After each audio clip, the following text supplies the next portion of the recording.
Peace, fam. I hope all is well. I hope your day is going well. Hope your today's Wednesday. Today's Wednesday. I hope your Wednesday is going well. I am here in Atlanta, and it's very cold.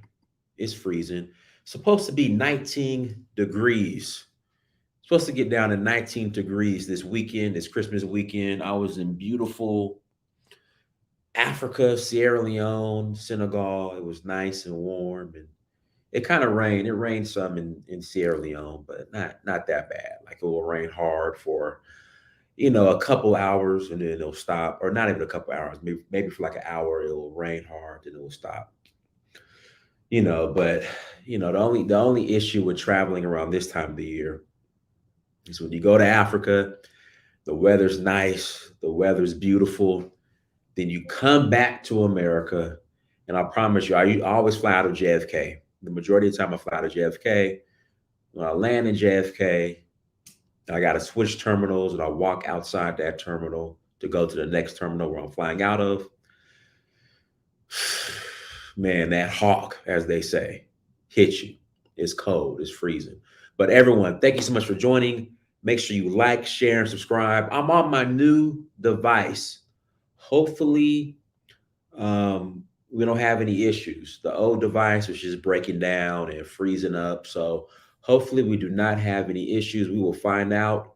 Guys, let me know if you guys are having any issues. If you guys have any issues during the stream, just let me know.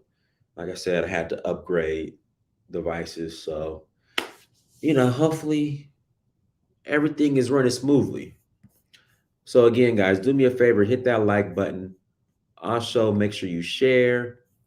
Okay, let me change the speakers real quick. Hold on. Hold on. So this ain't, hold on, my mic. No, no, no, no, no, no, no, no, no. Here we go. Here we go. Here we go. Okay. All right. So we got that. All right. So the mic is good now. All right. My bad. Someone said I'm blurry. Am I blurry? Somebody said it looks a little bit blurry. That's not good. That's not good. I'm blurry. Guys, press 1 if I'm blurry.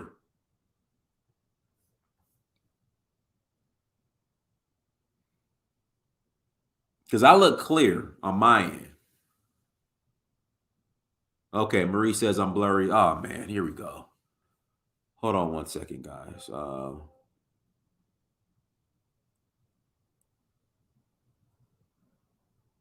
Okay, Wise Man says it's clear.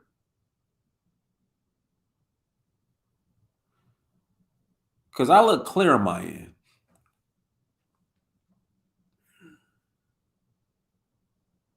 Dev says, not no more. You're clear now. Okay, are we good? Guys, I need to know, am I clear? Let me know before we jump in, before we dive in. I need to know if I'm clear or not. Clear now. Okay, I don't know what happened. Thank God. Okay, I'm clear. But it's not bad. You're good. Okay, Marie is clear now. Okay, perfect. All right. All right, guys. So do me a favor. Make sure, well, let's jump into the announcements first. Let's jump into the announcements. Tours. We are traveling to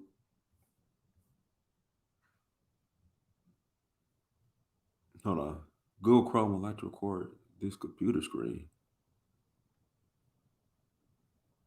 No, don't do that.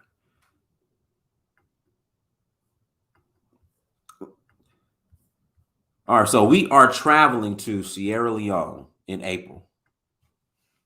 Again, we are traveling to Sierra Leone in April. Would love for you guys to join us. Again, would love for you guys to join us. And we're also going to Senegal in May for the Jazz Festival. Again, they have not officially announced the citizenship ceremony for April, but from what I was told by someone who helps facilitate the actual ceremony. There's going to be um, a ceremony in April. Okay. There's going to be a ceremony in April. It just has not been officially announced yet. Again, I want to make myself clear. It has not been officially announced yet, but there's going to be a ceremony in April. It just hasn't been officially announced. So, with that being said, and even if you're not eligible for citizenship, all right, please visit Danfo, DANFO .Africa. Please visit Danfo, DANFO .Africa. All right, to learn more, click on travel and click on Sierra Leone. Click on travel, click on Sierra. What happened? What happened? What happened?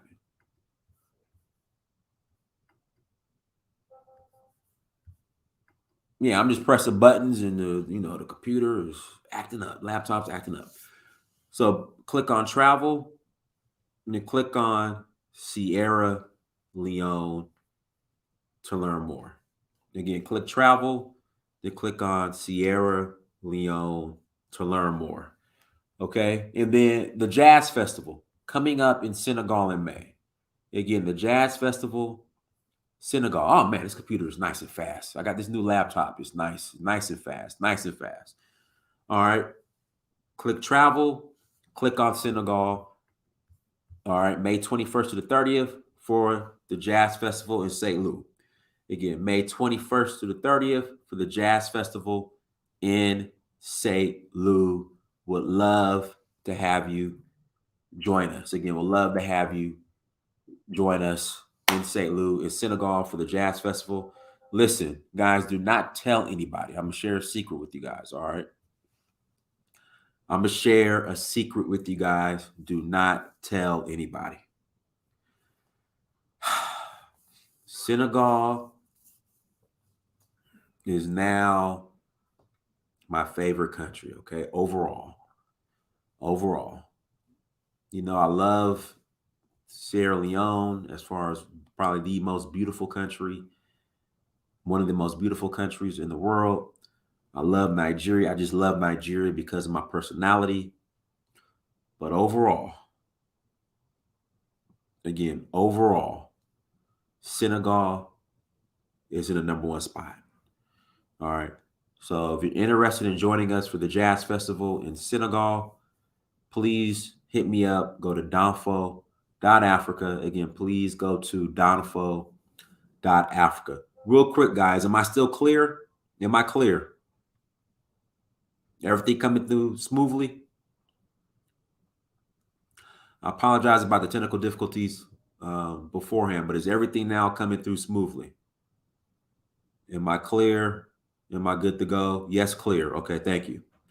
So please visit Danfo, DANFO.Africa to learn more.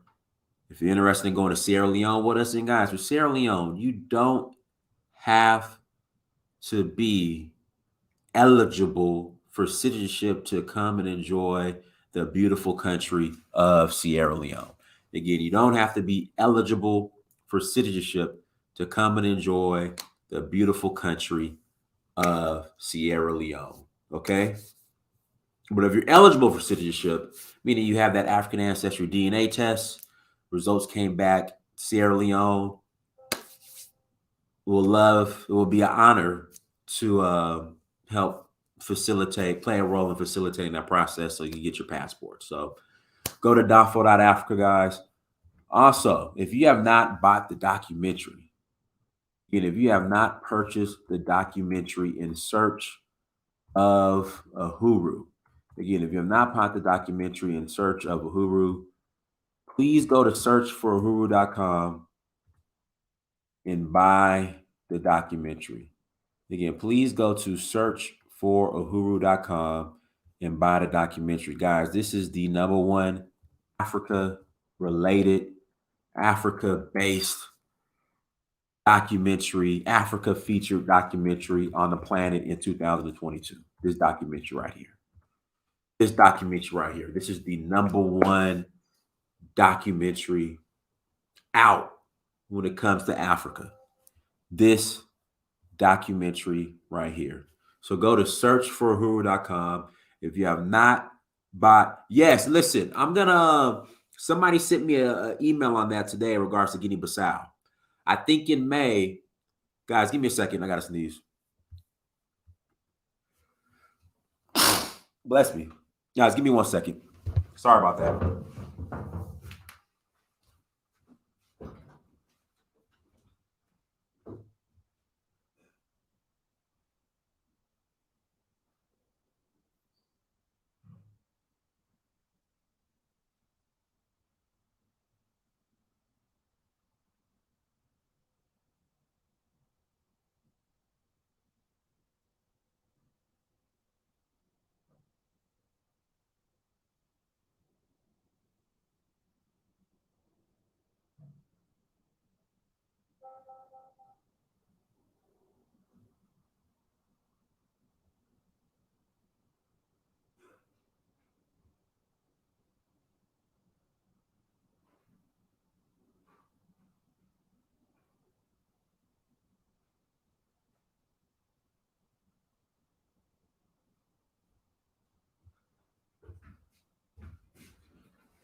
Okay, I'm back. Sorry about that. I'm back.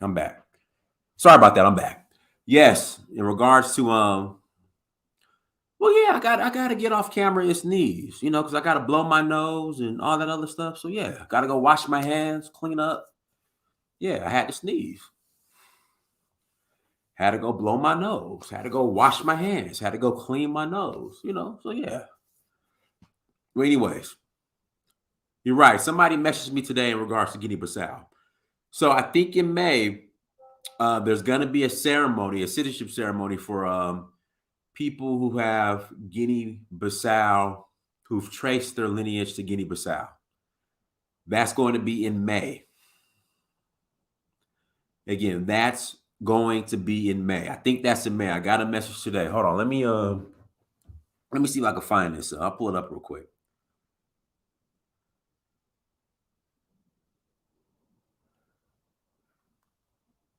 Guys, give me 1 second. Let me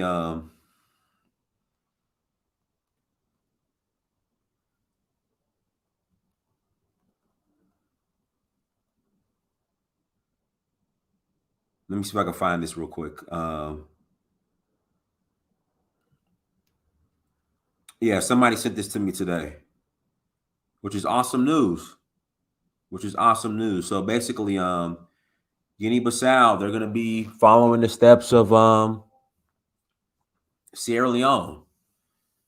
So yeah, for those who are eligible, what I'll do a separate show on that, and I'll put the information out for those who are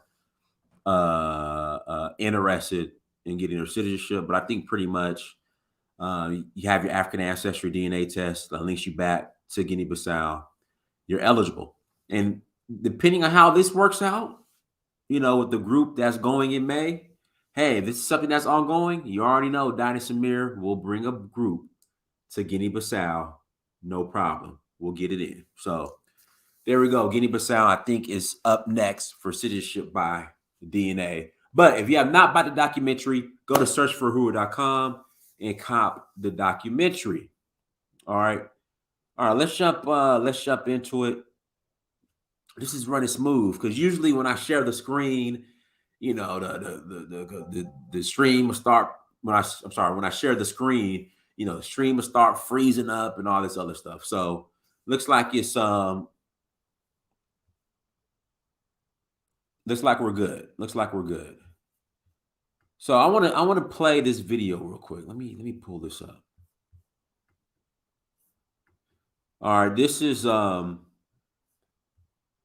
in regards to what's next for U.S. policy in Africa. If you guys don't know, there was a summit.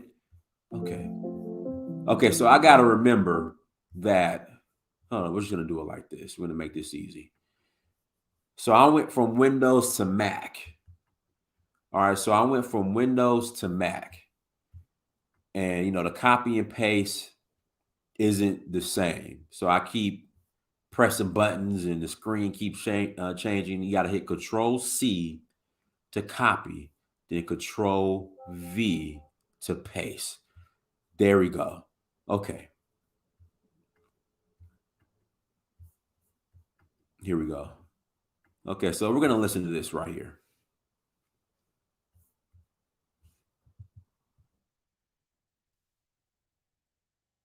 All right, let's turn this up.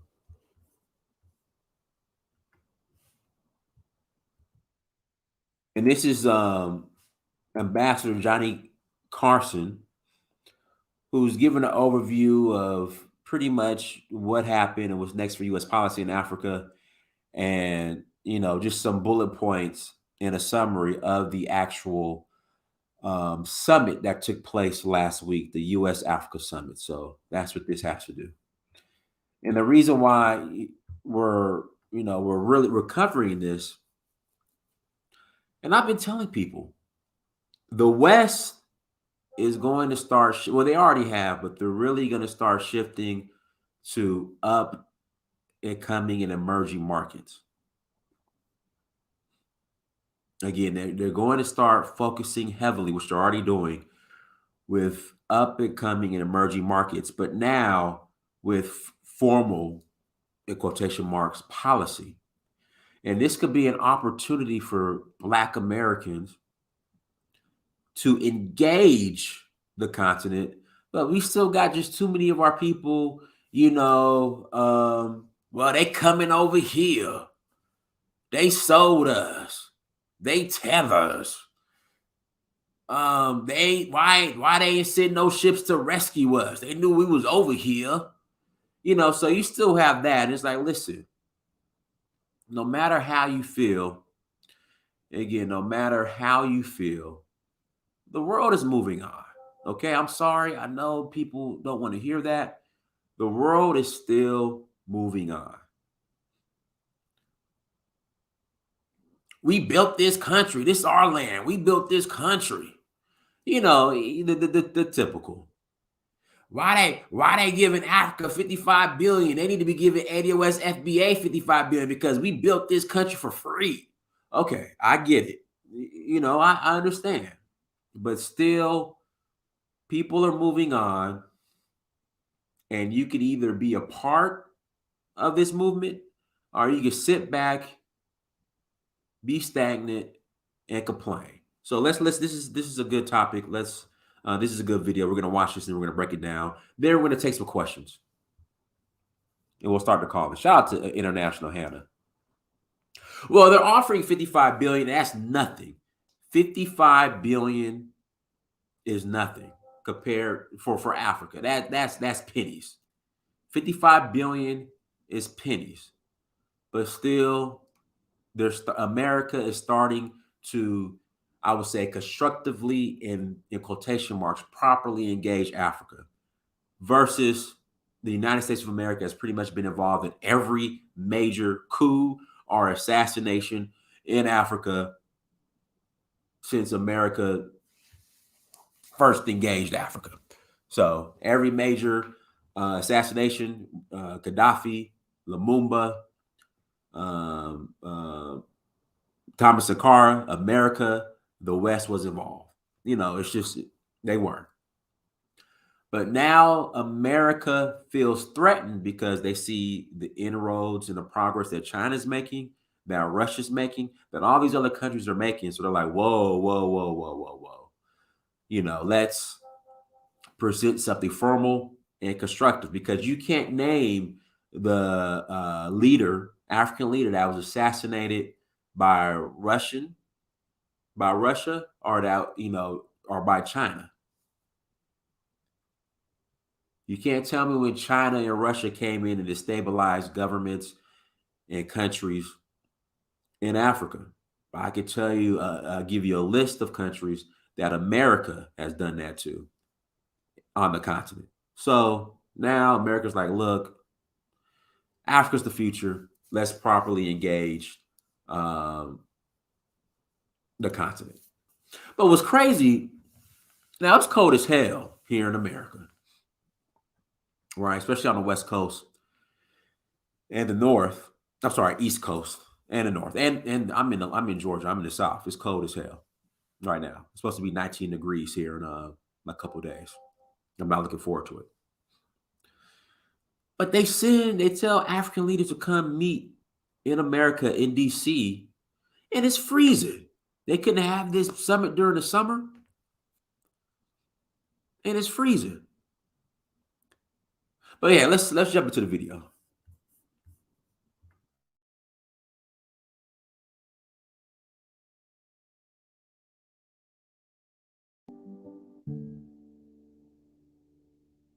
Thank you, Ambassador Carson, for joining us today in this Ask the Experts conversation about the U.S.-Africa Leaders Summit. And I want to start by congratulating you on your appointment as the Special Presidential Representative for the U.S.-Africa Leaders Summit implementation. Thank you. I am pleased to be with you this morning. One of the major sort of commitments from the U.S.-Africa Leaders Summit is to advance peace and security. Why is peace in Africa so important? Peace is essential to development. Peace is essential to progress. Peace is essential to prosperity. When there is no peace,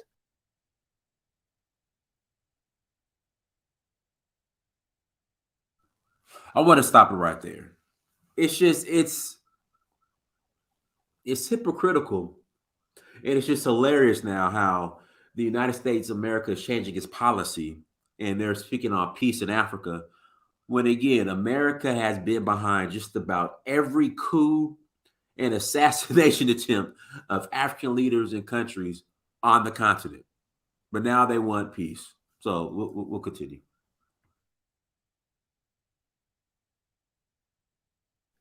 There generally is uncertainty, chaos, potentially bloodshed, and instability. Peace is absolutely essential for people to be able to improve their lives, to build their businesses, to send their kids to school, to be able to know that there is a hospital, that there are services that the government can render. Peace is absolutely essential. The absence of peace undermines growth in an economy. It misuses resources, diverts them from things that can, in fact, be used to strengthen and develop a country, to move it forward. But when there is instability, when there is conflict, when there is war, things slow down and resources are diverted, lives can be damaged, property and other things destroyed. Instability and conflict destroy hope. All over town, there have been lots of meetings and conversations and high-level conferences and workshops all around the U.S.-Africa Leaders Summit. That's correct. Could you give me some of the highlights from the summit and some of the accomplishments you feel that were achieved? I think the summit has been a great success for the Biden administration, and I think it's been a great success for those African states that have come to Washington and have participated.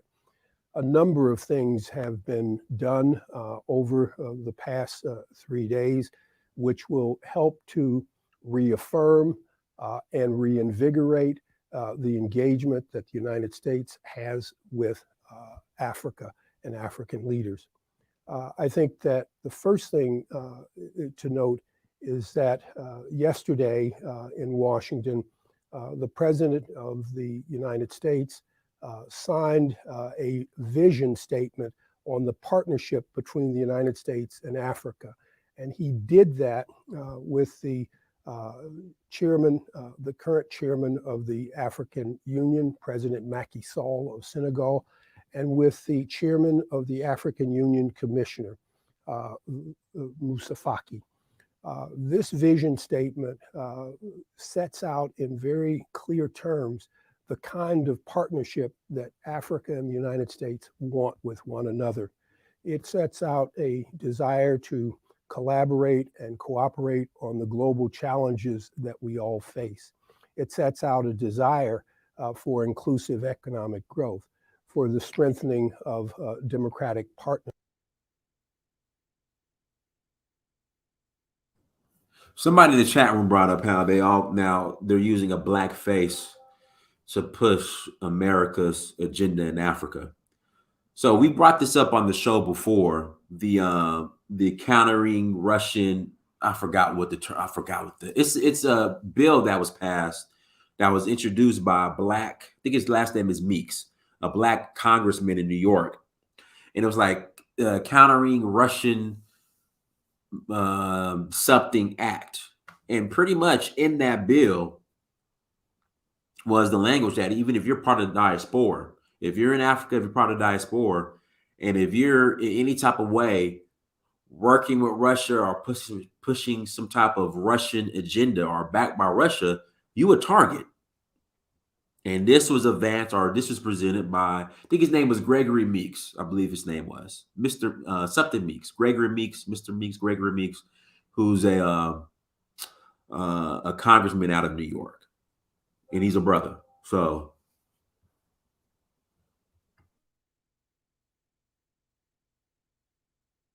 partnerships of respect for human rights, the expansion of trade, cooperation with Africa on things that are important to Africa with Africans.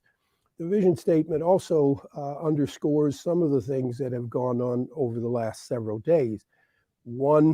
Two are essentially quite important.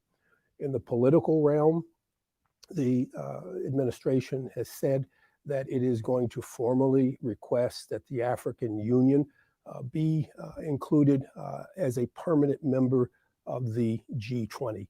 This would be an enormous step forward. The administration has also reaffirmed that it is going to seek UN Security Council reform that would include Africans sitting in the Security Council as permanent members, not rotating members. These are quite significant steps on the political stage, but it's also an elaboration of the things that the United States is going to do in working with Africa in support of its African Free Trade Agreement, which in fact creates one of the largest free trade areas in Africa and in the world. So these are all very important political steps. There are other things that the administration is doing. On the second day of the conference, there was a time set aside for U.S. and African businessmen to make deals that will be beneficial to the United States companies.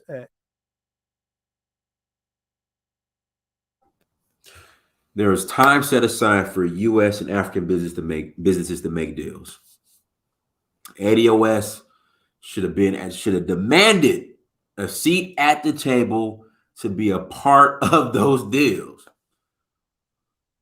Why wasn't ADOS FBA demanding a seat at the table to be a part of those deals? During this time, when this summit was going on, I was in Africa. So if I was in America, I would have been at this summit. I would have attended to see what's going on. Because trust me, we're talking hundreds of $millions of deals.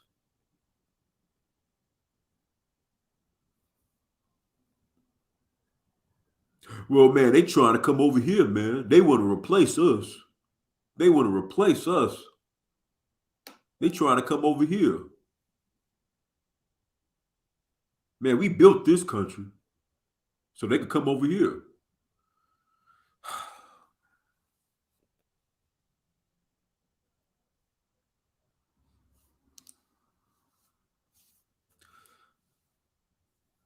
Yeah, we Americans. We are Americans.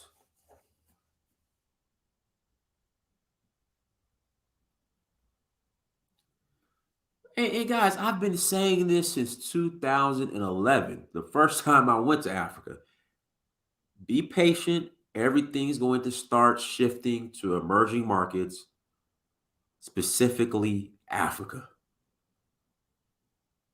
Remember, China was the hype. India was the hype. Now everything is starting to slowly shift to Africa.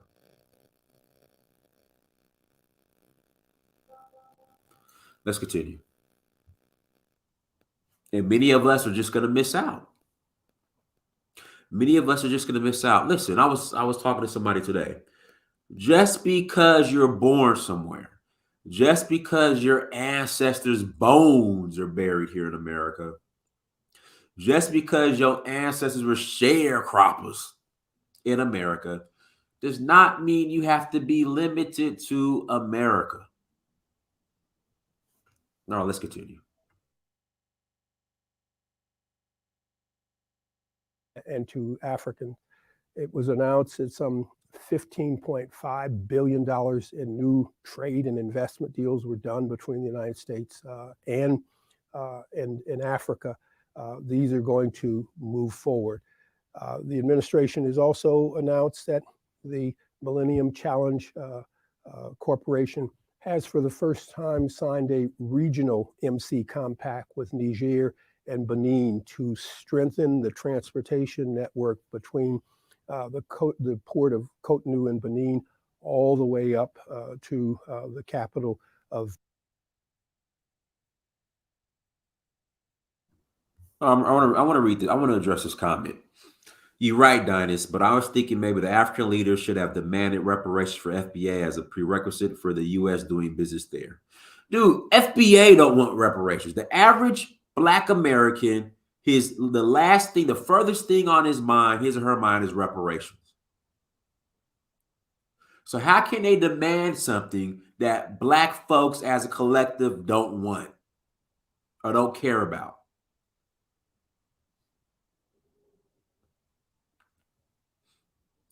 Like I said in the past, all right, Ice Cube said, listen, Black folks, let's see what we could get for our vote.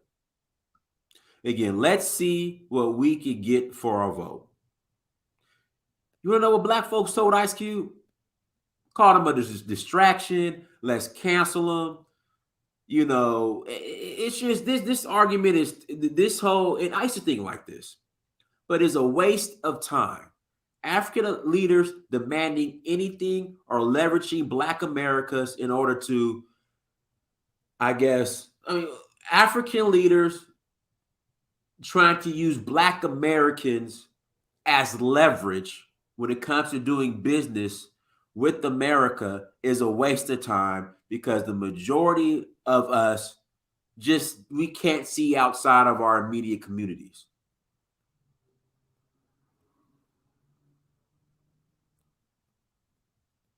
That's just the reality of it. It's a waste of time. Because the majority of us could care less about reparations. It's just the reality. Last thing on our mind. Last thing on our mind, furthest thing from our mind. So we got to stop with we got to get, Africa should have been over here, using the FBA and Black Americans, the citizens of the slave trade, as leverage. For what?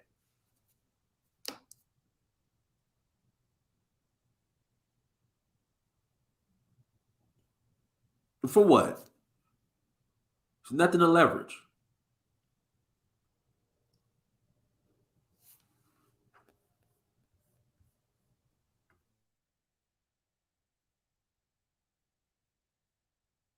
Niger, Niamey.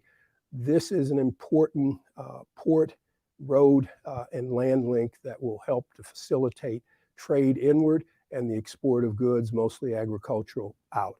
These are important. There also were announcements that MCC would be providing new grants to Mauritania, to Niger, to Senegal, and Gambia. But a range of things have been completed, and I think all of these things help to reaffirm a U.S. commitment to working with Africa as a partner. I know you had a chance also to meet individually with several African leaders and have discussions, public discussions and off-the-record discussions. How would you sum up some of the messages from African leaders to the United States? What are some of their messages? You're right. We were privileged here in the building here at the United States Institute of Peace to meet with at least a good half a dozen or more presidents and foreign ministers. And outside, I've also had an opportunity to meet with a number of presidents and foreign ministers. I think that Africans and African leaders want to see the U.S. engaged as a partner in Africa. They want to see the U.S. as a political partner, an economic partner, a commercial partner, and an investment partner. They want to realize and understand that we are committed to Africa as Africa looks to try to find partners to work with them on the challenges that they face. They're looking for partnership. They're looking for collaboration. They're looking for investment. They're looking for trade. And they're looking for ways that we can work together to help them address some of the challenges that they face. The challenge of climate change, the challenge of global health pandemics, the challenge of food insecurity, and the challenges they face with insecurity, and the desire that they have to have more peaceful societies, more inclusive societies, societies that are growing, prosperous, societies that are stable and moving forward. This is a long list of complex, interrelated issues that these partnerships will hopefully help face these challenges that Africans face, that really the whole world is facing these issues. This is enormously important for the United States as well as Africa. Many people, I think, still don't realize the significance of what Africa represents. Africa today is the youngest and the fastest growing continent in the world. Today, Africans represent some 18% of the global population. In less than 30 years from now, in 2015, 25% of the global population will be African. 1 out of every 4 people on the globe will be African. And by the turn of the century, the number of Africans will be even higher percentage of the global population.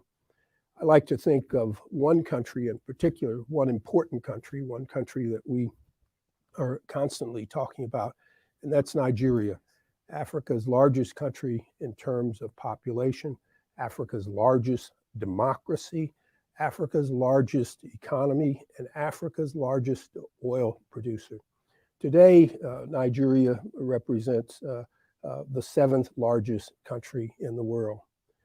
In 30 years' time, by 2050, the Nigerian population will exceed that of the United States. And Nigeria will be the 3rd largest country in the world behind India and China. It will be Nigeria. We will slip back, Nigeria will move forward. And the reason for this is very simple. The median age in Nigeria's population today is only about 17 years. They have a huge growth spurt ahead of them in the next decade.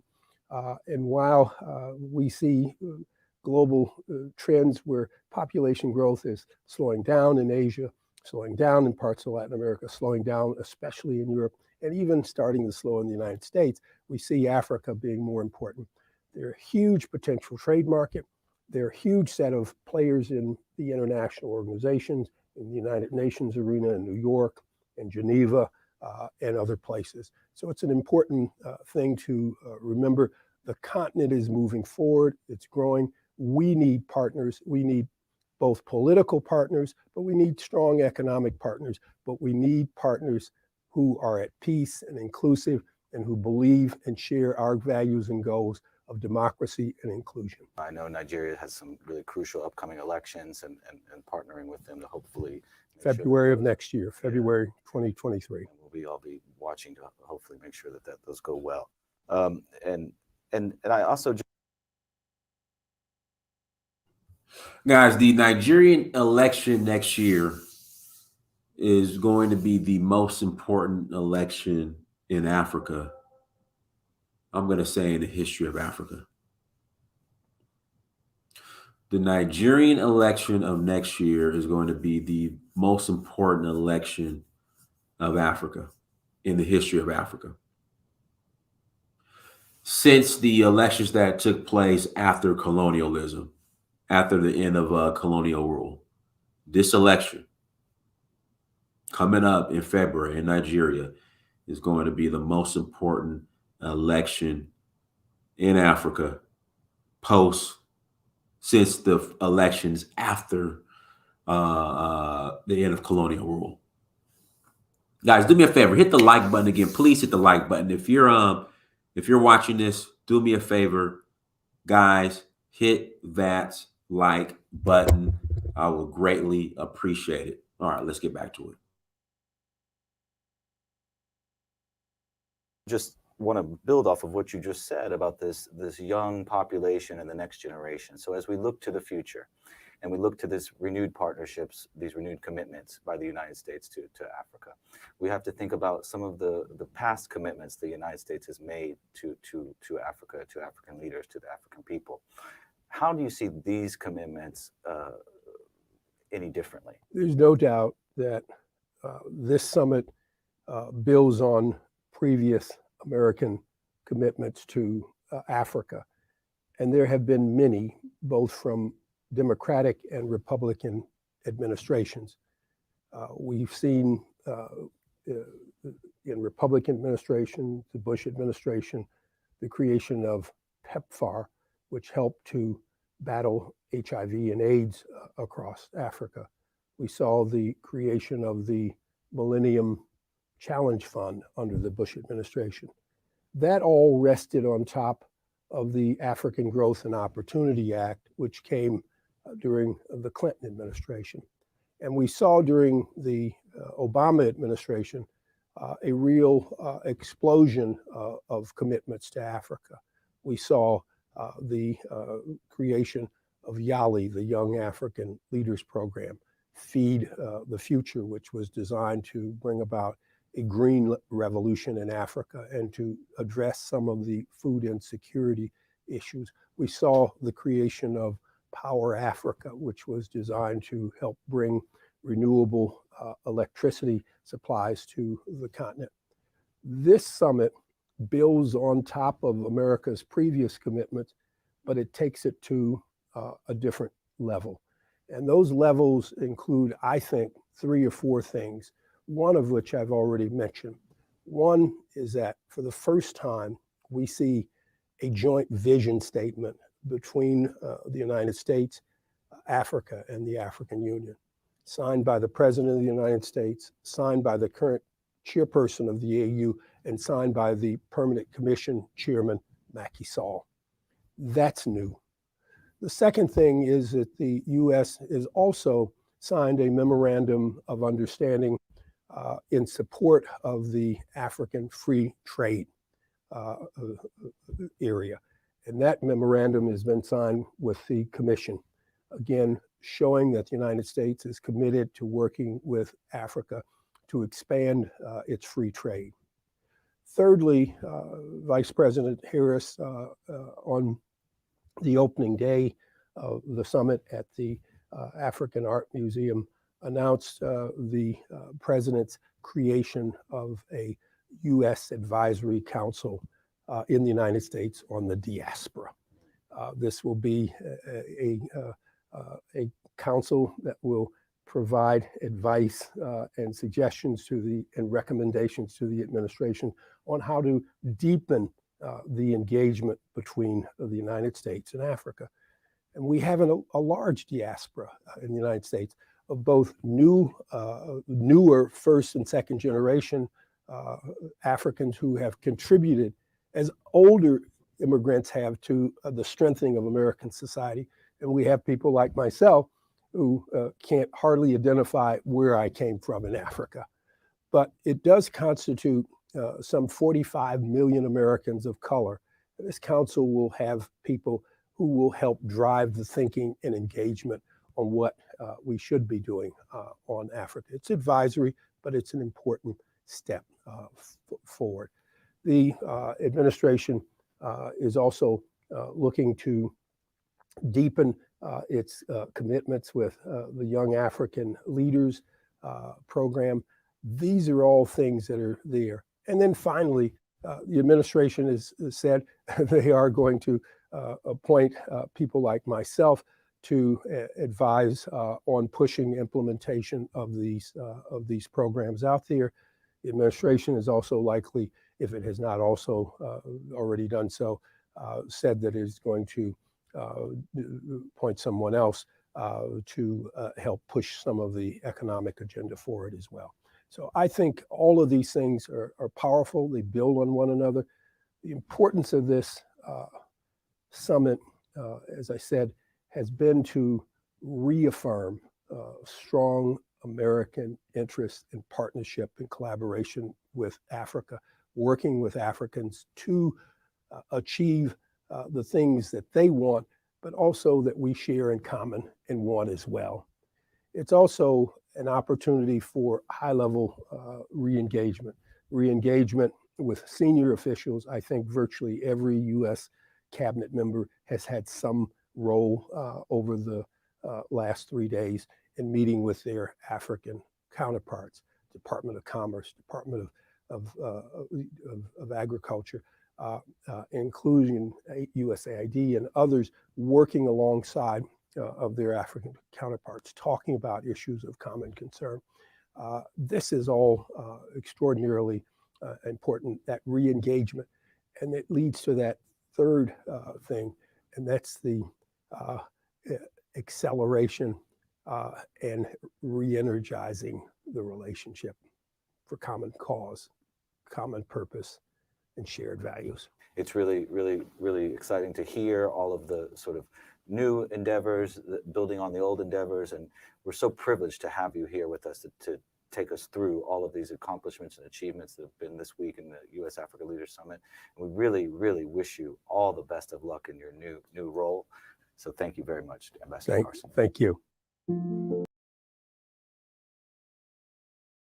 All right, hold on one second, guys. Let me, there's an article that I wanted to pull up. Guys, do me a favor, hit the like button. Please hit the like button. And after this article, we're going to take a quick commercial break. Then we'll open up the lines. You're more than welcome to call in and add to the conversation. But let me pull this up real quick.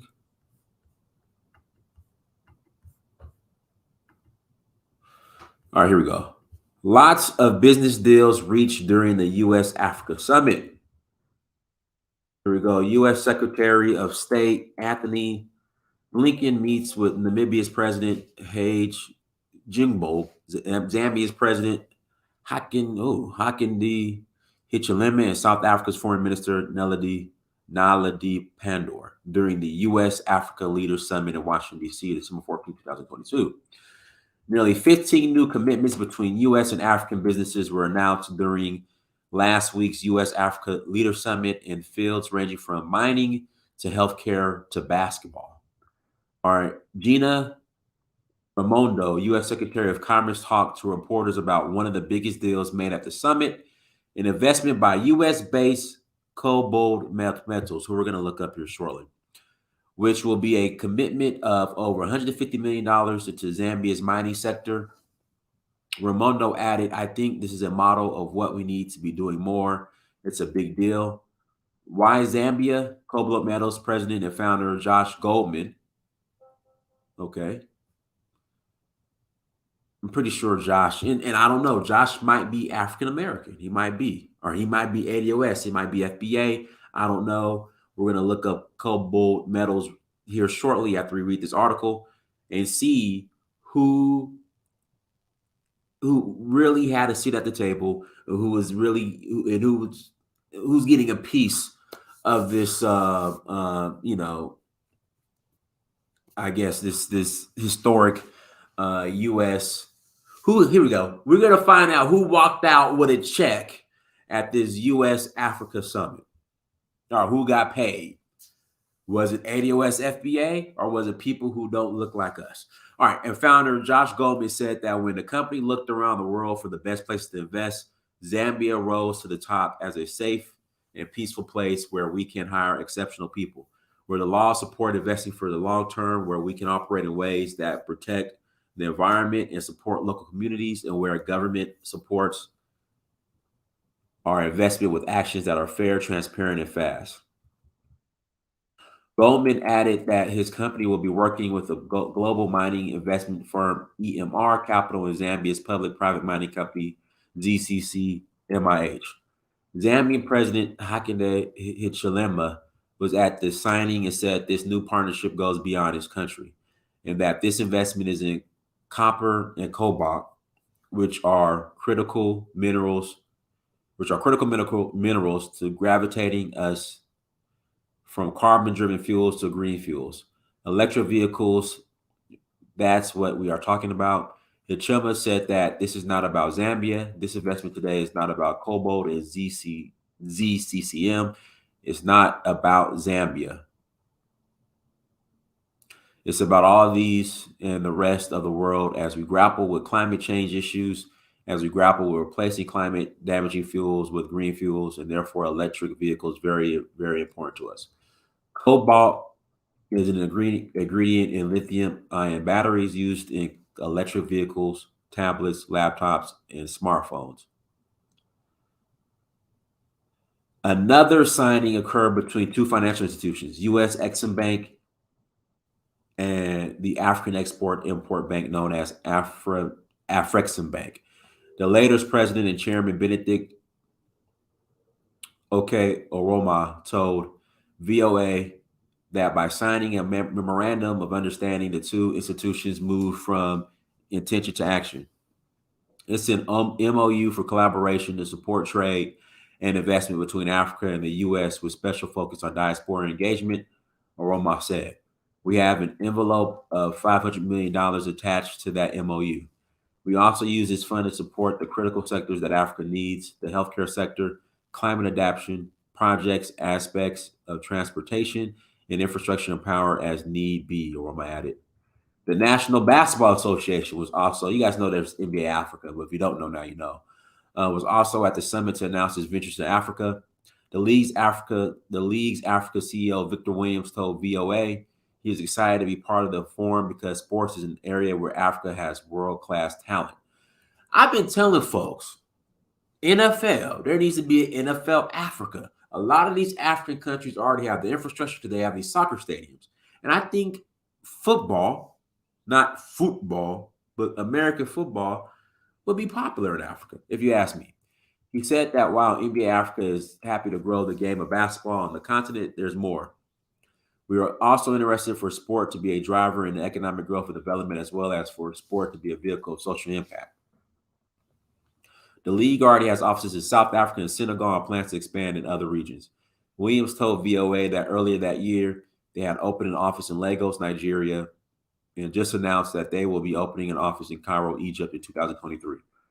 This speaks to our commitment to grow our footprint on the continent and to use those offices as a springboard to get close to our African fans, Williams added.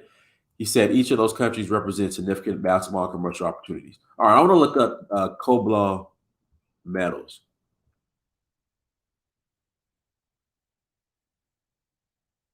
Cobalt metals. And I'm going to look up cobalt metals real quick. Cobalt metals.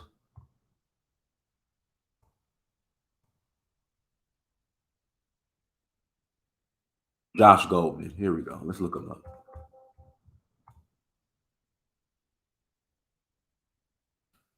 Here we go. Josh Goldman, co-founder. Yep, there he goes right here.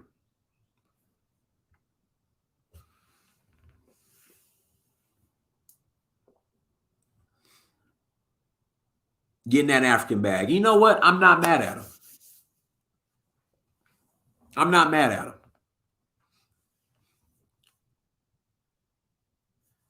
Listen, if there are going to be people who don't look like us who are going to take advantage of the opportunities in Africa, let them. Meanwhile, we're talking about how our bones are built here in America. And buried. Our bones are buried here in America. How, what else? We built this country, Africans, well, they coming over here, and all this other stuff. So If we don't want to take advantage of these opportunities, listen, I'm not mad. Me, I'm focused more on hospitality and travel.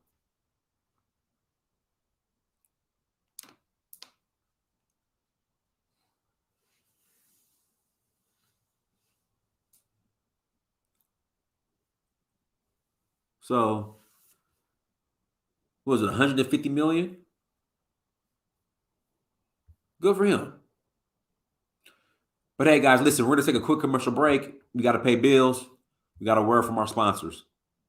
And if you're interested in running ads on In Search of Uhuru, please go to searchforuhuru.com. Let me put the link in the chat room, and it'll be on the screen. So if you're interested in running ads on Search for Uhuru, please go to searchforuhuru.com. Again, please go to searchforuhuru.com and send me a message, send me an email. We'll be right back.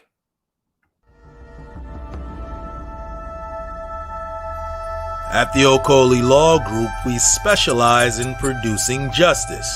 If you or a loved one in the Atlanta metro area is facing serious criminal charges, then you need serious legal representation. The Okoli Law Group is here for you. The Okoli Law Group is here for us. The Okoli Law Group, serious legal representation. Hi guys, I'm Jay Dior, intuitive reader and spiritual advisor. If you are someone who has been looking for more clarity or guidance on some of the issues that you have been experiencing in your life, then you can head to my website, bougievoodoo.com, where you can check out my reviews, or you can go ahead and book a session now. Also, check out my boutique, J. Dior Beauty, where I sell everything from luxury virgin hair and wigs to high-quality sport bikinis and swimwear.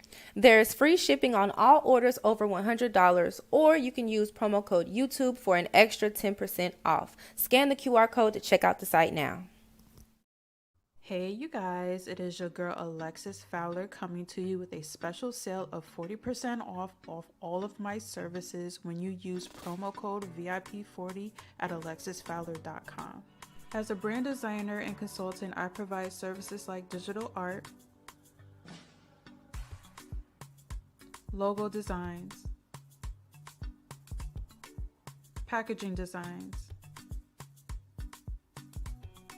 web designs, social media flyers, and much more. If you're an entrepreneur with a business or a startup company and you need help with branding and graphic design, make sure you take advantage of this opportunity with 40% off using promo code VIP40 to get 40% off on all my services at alexisfowler.com.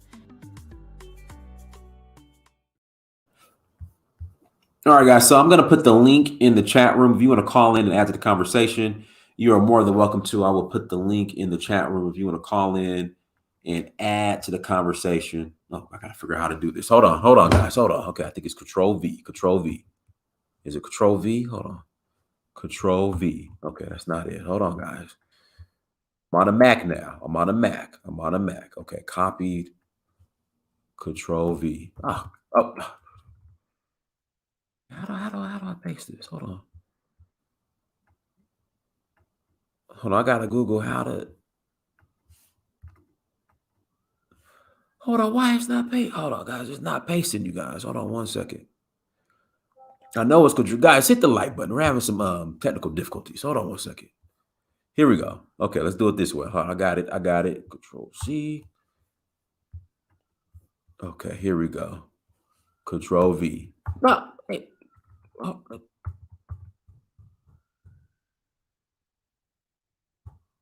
Okay, it's gonna be okay. Wrong button. Hold on. I figured it out, guys. Please forgive me. I figured it out. It's command.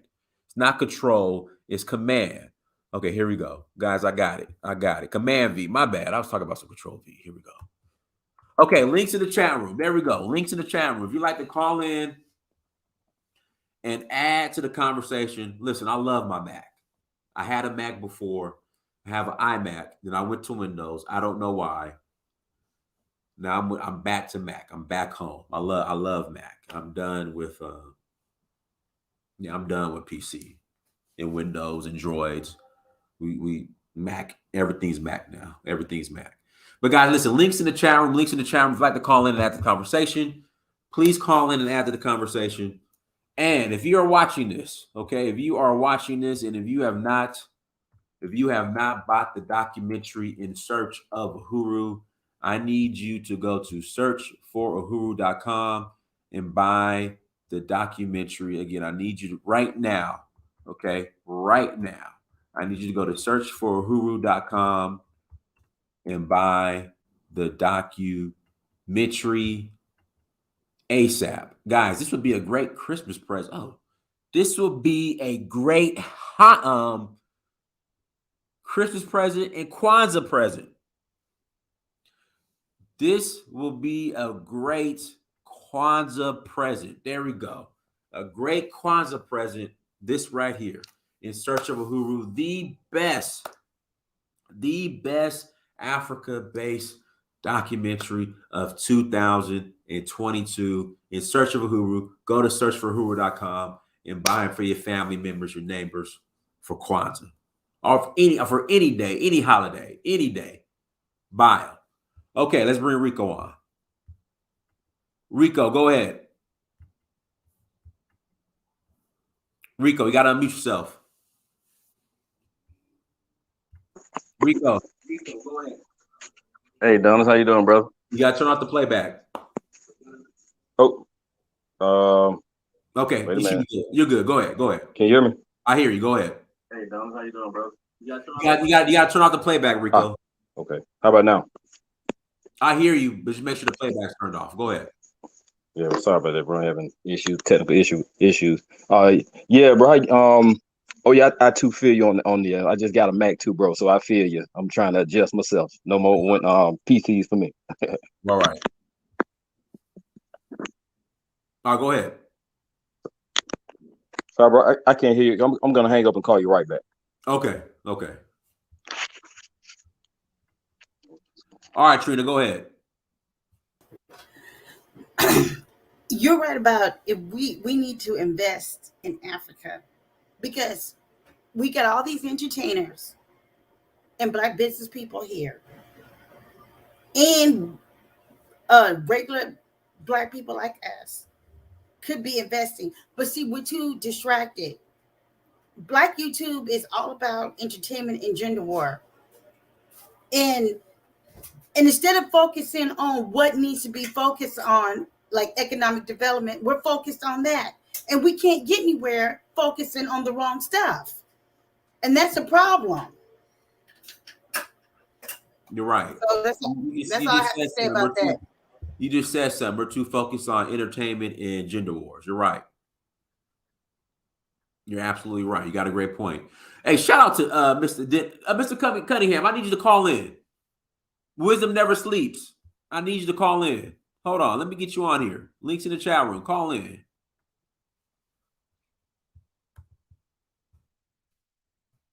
But you're absolutely right. We're too focused. Listen, when it comes to gender war and entertainment and gossip, yo, the Black community, we got that down pat. Like we run that. We run that. That right there, gender war and gossip. Listen, the best. Wisdom never sleeps. Call in. We run and control that. Nobody does it better than us. That right there. And it's not getting us anywhere. Nowhere. I don't see where it's getting us anywhere economically. So what is tough? I mean, every other group in this country got their families intact, but we're sitting up there talking about each other. Facts. Guys, link to the chat room. If you want to call in, click on the link. Again, link is in the chat room. If you'd like to call in, click on the link. And guys, hit the like button. Listen, there's 160 people watching. I know all 160 of you have not hit the like button. We got to tweak that algorithm. I think that's the correct term. The algorithm. We got to tweak the algorithm. Okay, so hit the like button. Hit the like button. And then, guys, if you want to add to the conversation, Dynas, it's true as well. Here in France, we are too focused on gender war and gossip entertainment. Whoa. All right, we got Rico coming back on. Black Lion. Black Lion, go ahead. Black Lion. Hey, can you hear me? I hear you. Go ahead. Hey, man. Hey, Nas, how you doing? I know it's been a while. I know. I'm doing good, man. That's good to hear from you again. But like, been talking and everything, but even I come into, like, I heard about the African Summit and everything, about like the what the money they're being offered and everything, how African Americans, how they felt about it.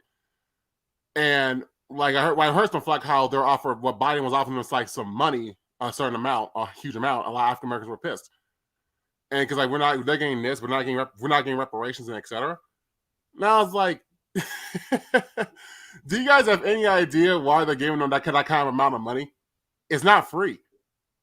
They're giving that kind of money, that certain amount, for a reason. They want control. They want control. They want certain things. Like it.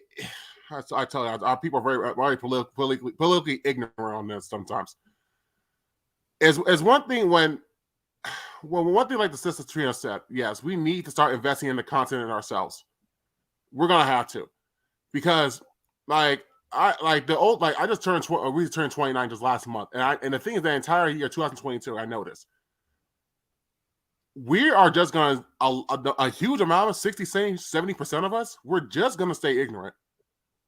We're just going to stay weak and ignorant. I kept on talking to a lot of Black people, even online, but also in person. We are not going to change.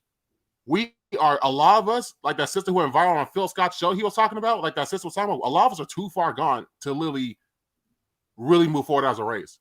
And I kind of accept that as a reality. We're too ignorant. We're too whiny. We're too weak. And just being bluntly honest, a lot of us are too uneducated to actually really fight to really obtain what we want. Like, I've been hearing the word like reparations, this and that for a minute now, the entire 2022. But a lot of us, the main questions no one's asking is, how are you going to obtain it? And how far are you going to obtain it? And what are you going to do with it if you do get it, hypothetically speaking? I never got these questions answered. Because a lot of us don't think that far ahead. We don't think about the future. And it's like, you guys are really waiting for money that might not happen. I'm not saying we shouldn't get it, or we might get it, but we're waiting too long. But the way we're doing it is so unorganized and really pathetic. And and congrats on going to was it Sierra Leone, Dynas? Congrats on that. Appreciate it. We need more Black people to advertise the continent. Yeah, it was cool. I'm about to get your DVD too for that for Christmas. It's one thing, I'm not gonna be long. It's not DVD. It's streamed. It's streamed. You just, we in 2022. No more DVDs. You buy it. You watch it right there, as much as you want. Hey, dude, stream DVD. I'm buying it. As long as I can get it, I don't give a damn. We need more enlightened stuff. We need more. But thank you, though. I will get it. Appreciate it. And one thing I notice is, a lot of African Americans, in my opinion, are too far gone, and we're very too ignorant.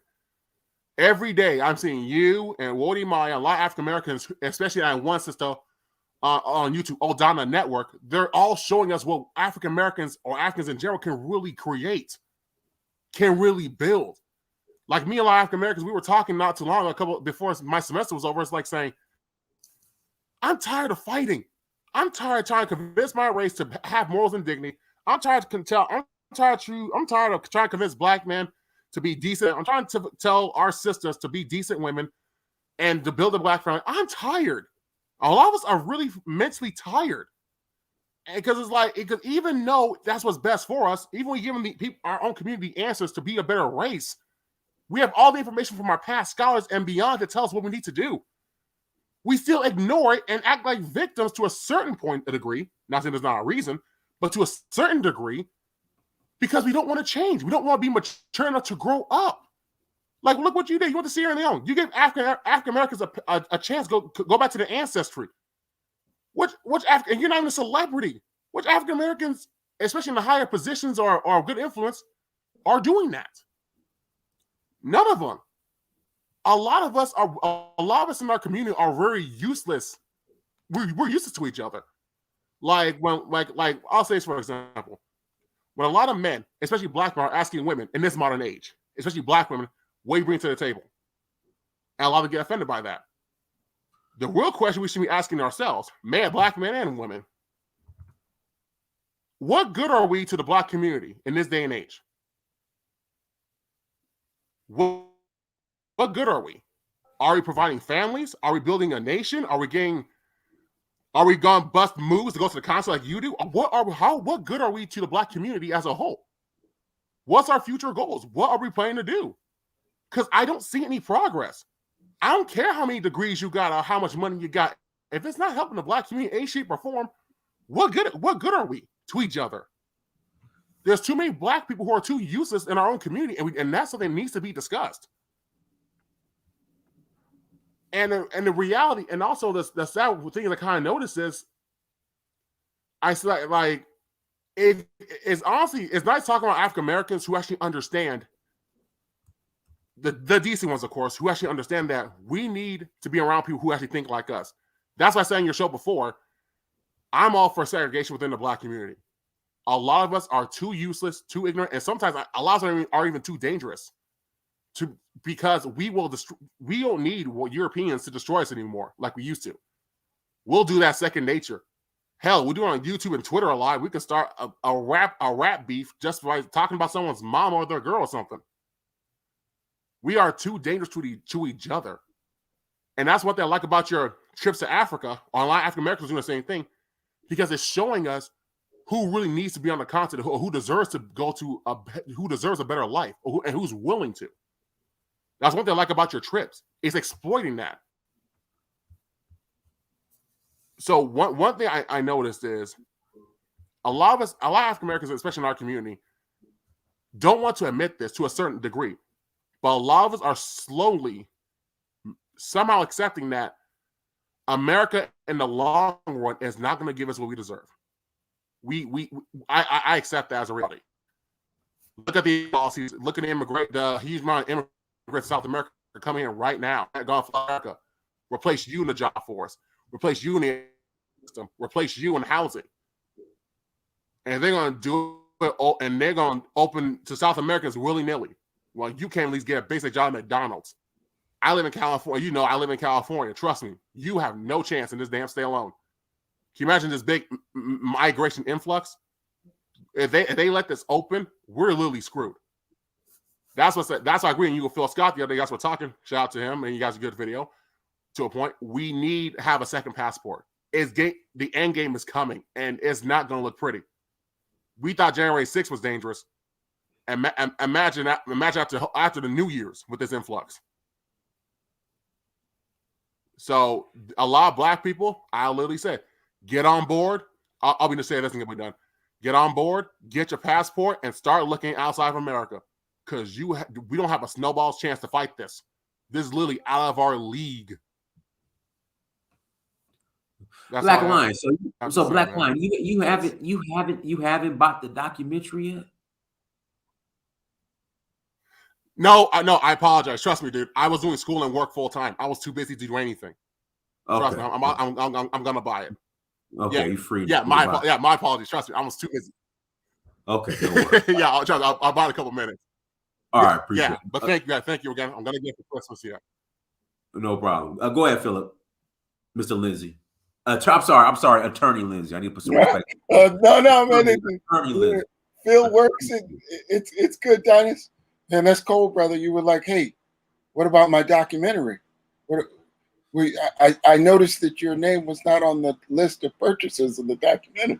Nah,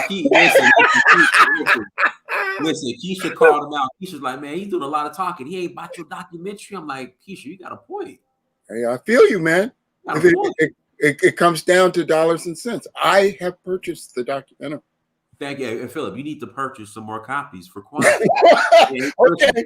And Hanukkah. And Hanukkah, Chinese New Year. Listen, Chinese New Year, Kwanzaa, Christmas. Yeah, they need, yeah. But go ahead.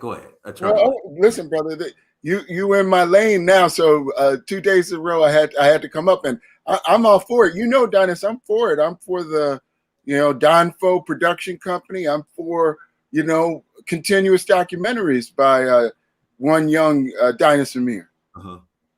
You know what? Listen, I'm 40, but I don't feel 40. Well, you shouldn't, man. You shouldn't. You're in good shape. You just got to keep your health. There you go. So let's get down to it. I am so glad that you put this video up because it demonstrated there was an opportunity there and we missed it. Now, how did we miss it? It's a lot of different things, but I want to get to the core of it. What you're doing, what O'Shea is doing, what Brandon is doing, that's how you get a seat at the table. It's a small step towards building the infrastructure so that you have the relationships within the African countries of your choice where you can get a seat at the table because the Africans will want you there. It can be done.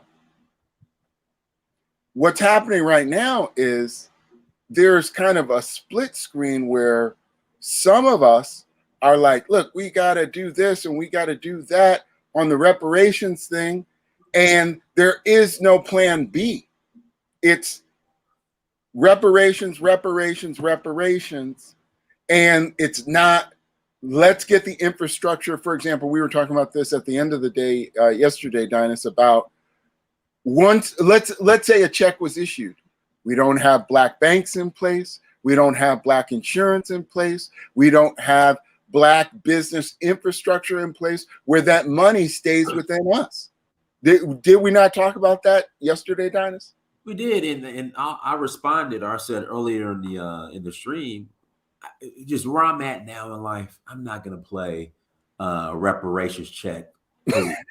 Listen, if you get your check, you want to buy a brand new Cadillac, by all means, go for it. Go to the GM Cadillac dealership and get the brand new 2023 Cadillac. Go for it. If you want to go to Lenox Mall and pop tags at Louis Vuitton and get all your girls Louis Speedy purses, by all means, when you get your check, go for it. That's just where I'm at now. Listen, I'm not judging anybody about that either, but I know this is the case, at least among Black professionals. All of us wind up doing homie hook me ups and can I put 5 on it type stuff because folks aren't focused on what we need to be focused on, which is asset building. You got Black accountants, Black financial managers, Black attorneys, oh my goodness, the Black doctors, right?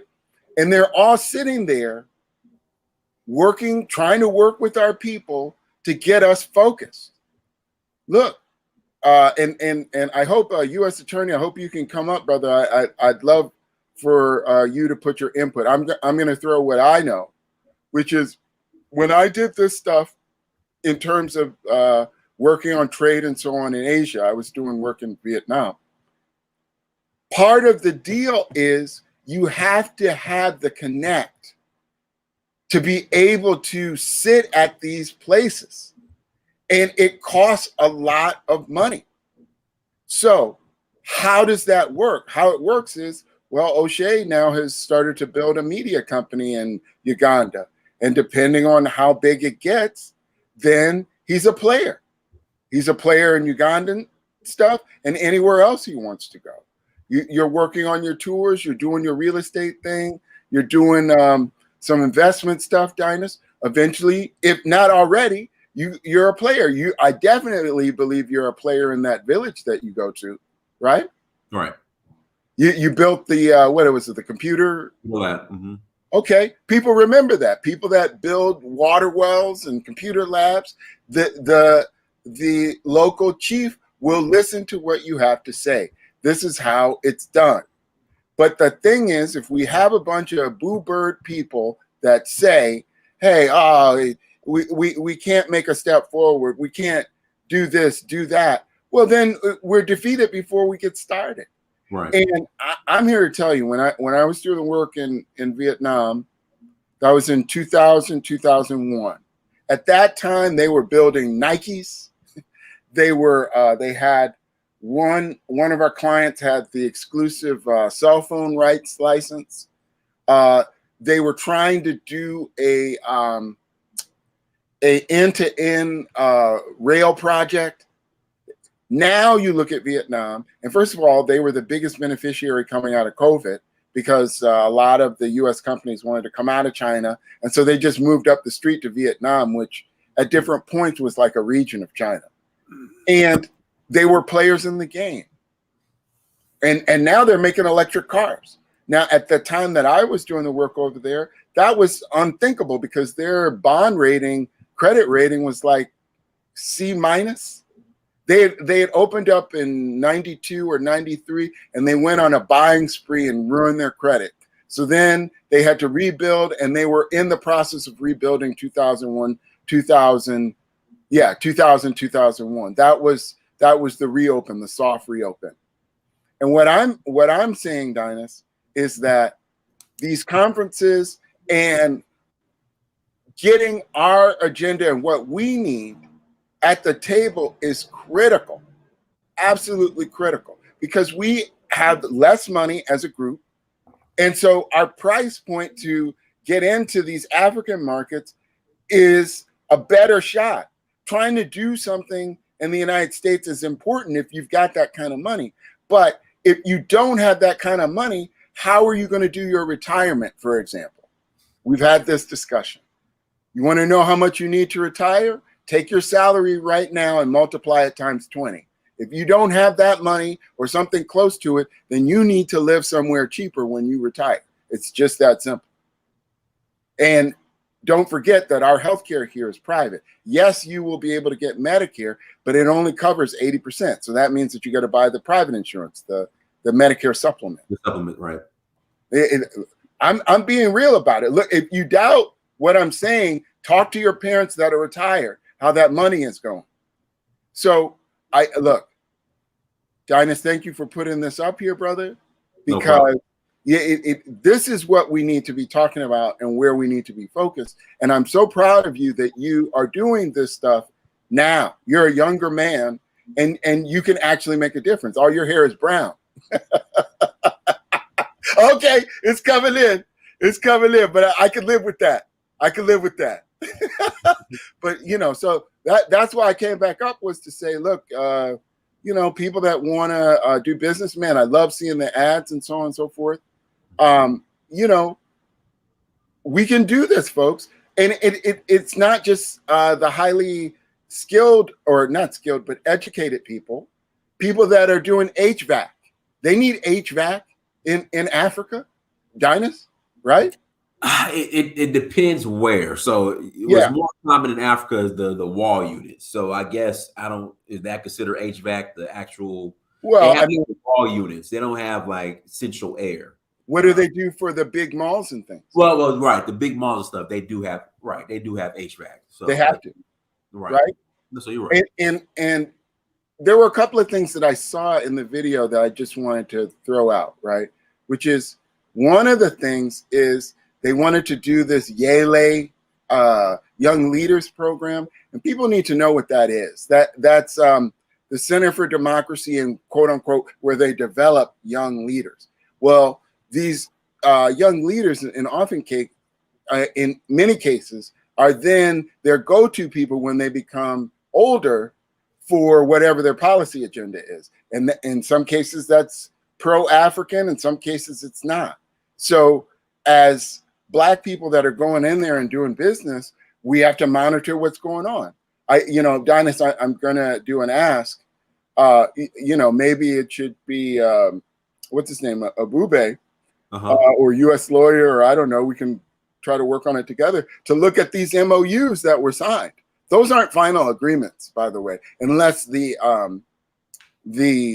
African countries adopt them through their process. What they are agreements to agree. So that's the initial writing of what their thoughts are, and then there'll be another agreement or a series of them to actually nail it down what they're agreeing to.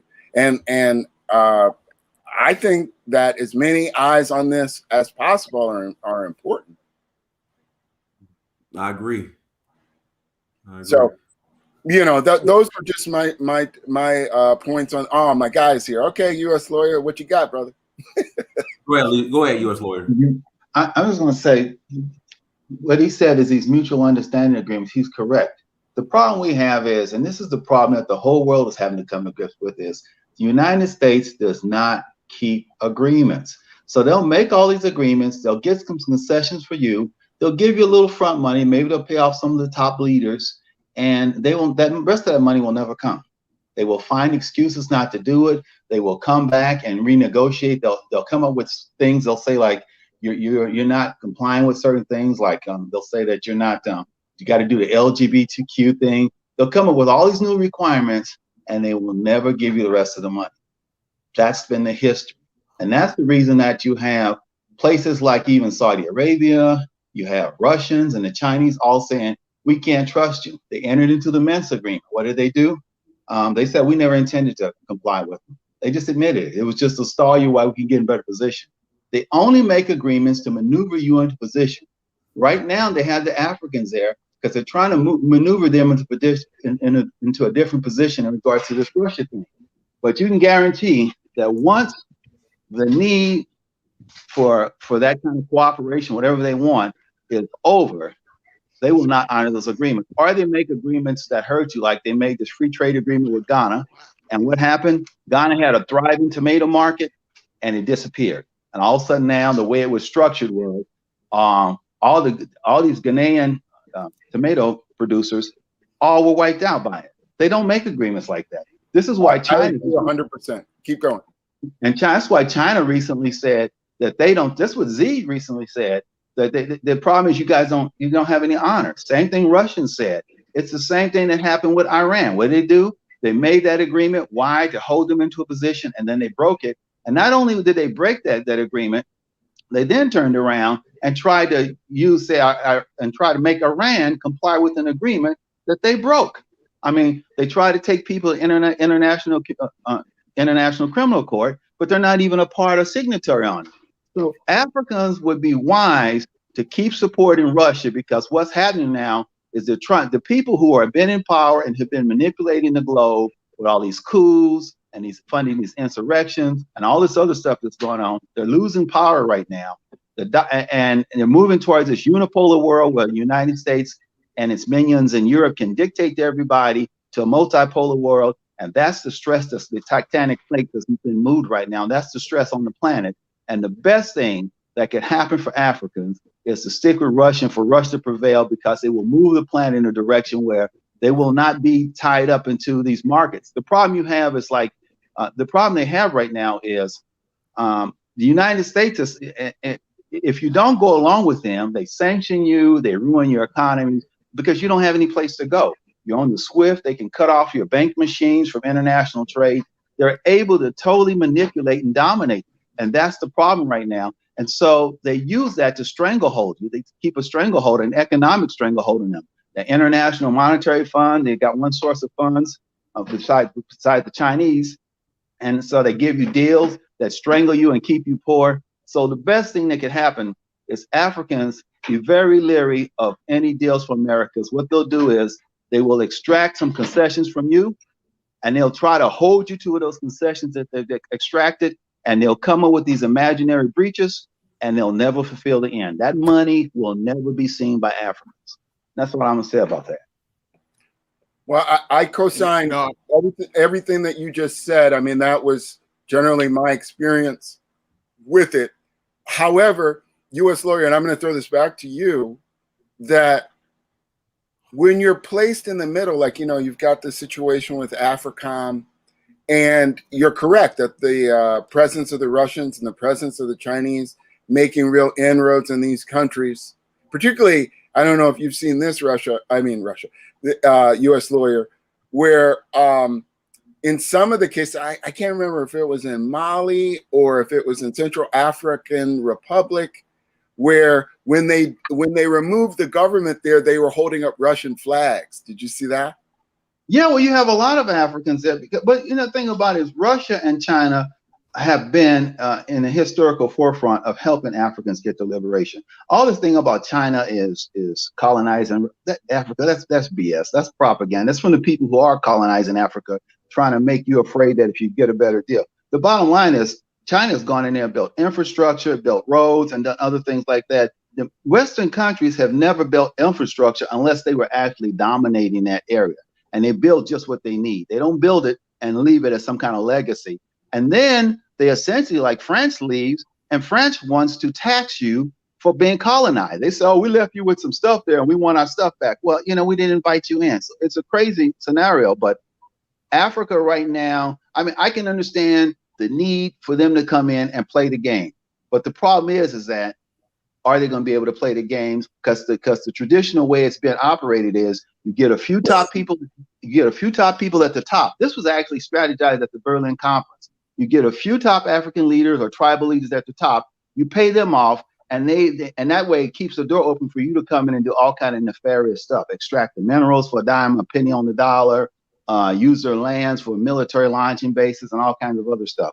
So the only problem we have is there's nothing wrong with Africans coming in and trying to strategize and taking what they can take, but there needs to be some independent body that will scrutinize the impact that these agreements have on Africans, and they have to avoid having all these secret agreements, and that's where they're going to generally fall short because it's very hard to scrutinize when you start dealing with the intelligence community because they make secret deals, and the problem is they make these secret deals that don't benefit Africa.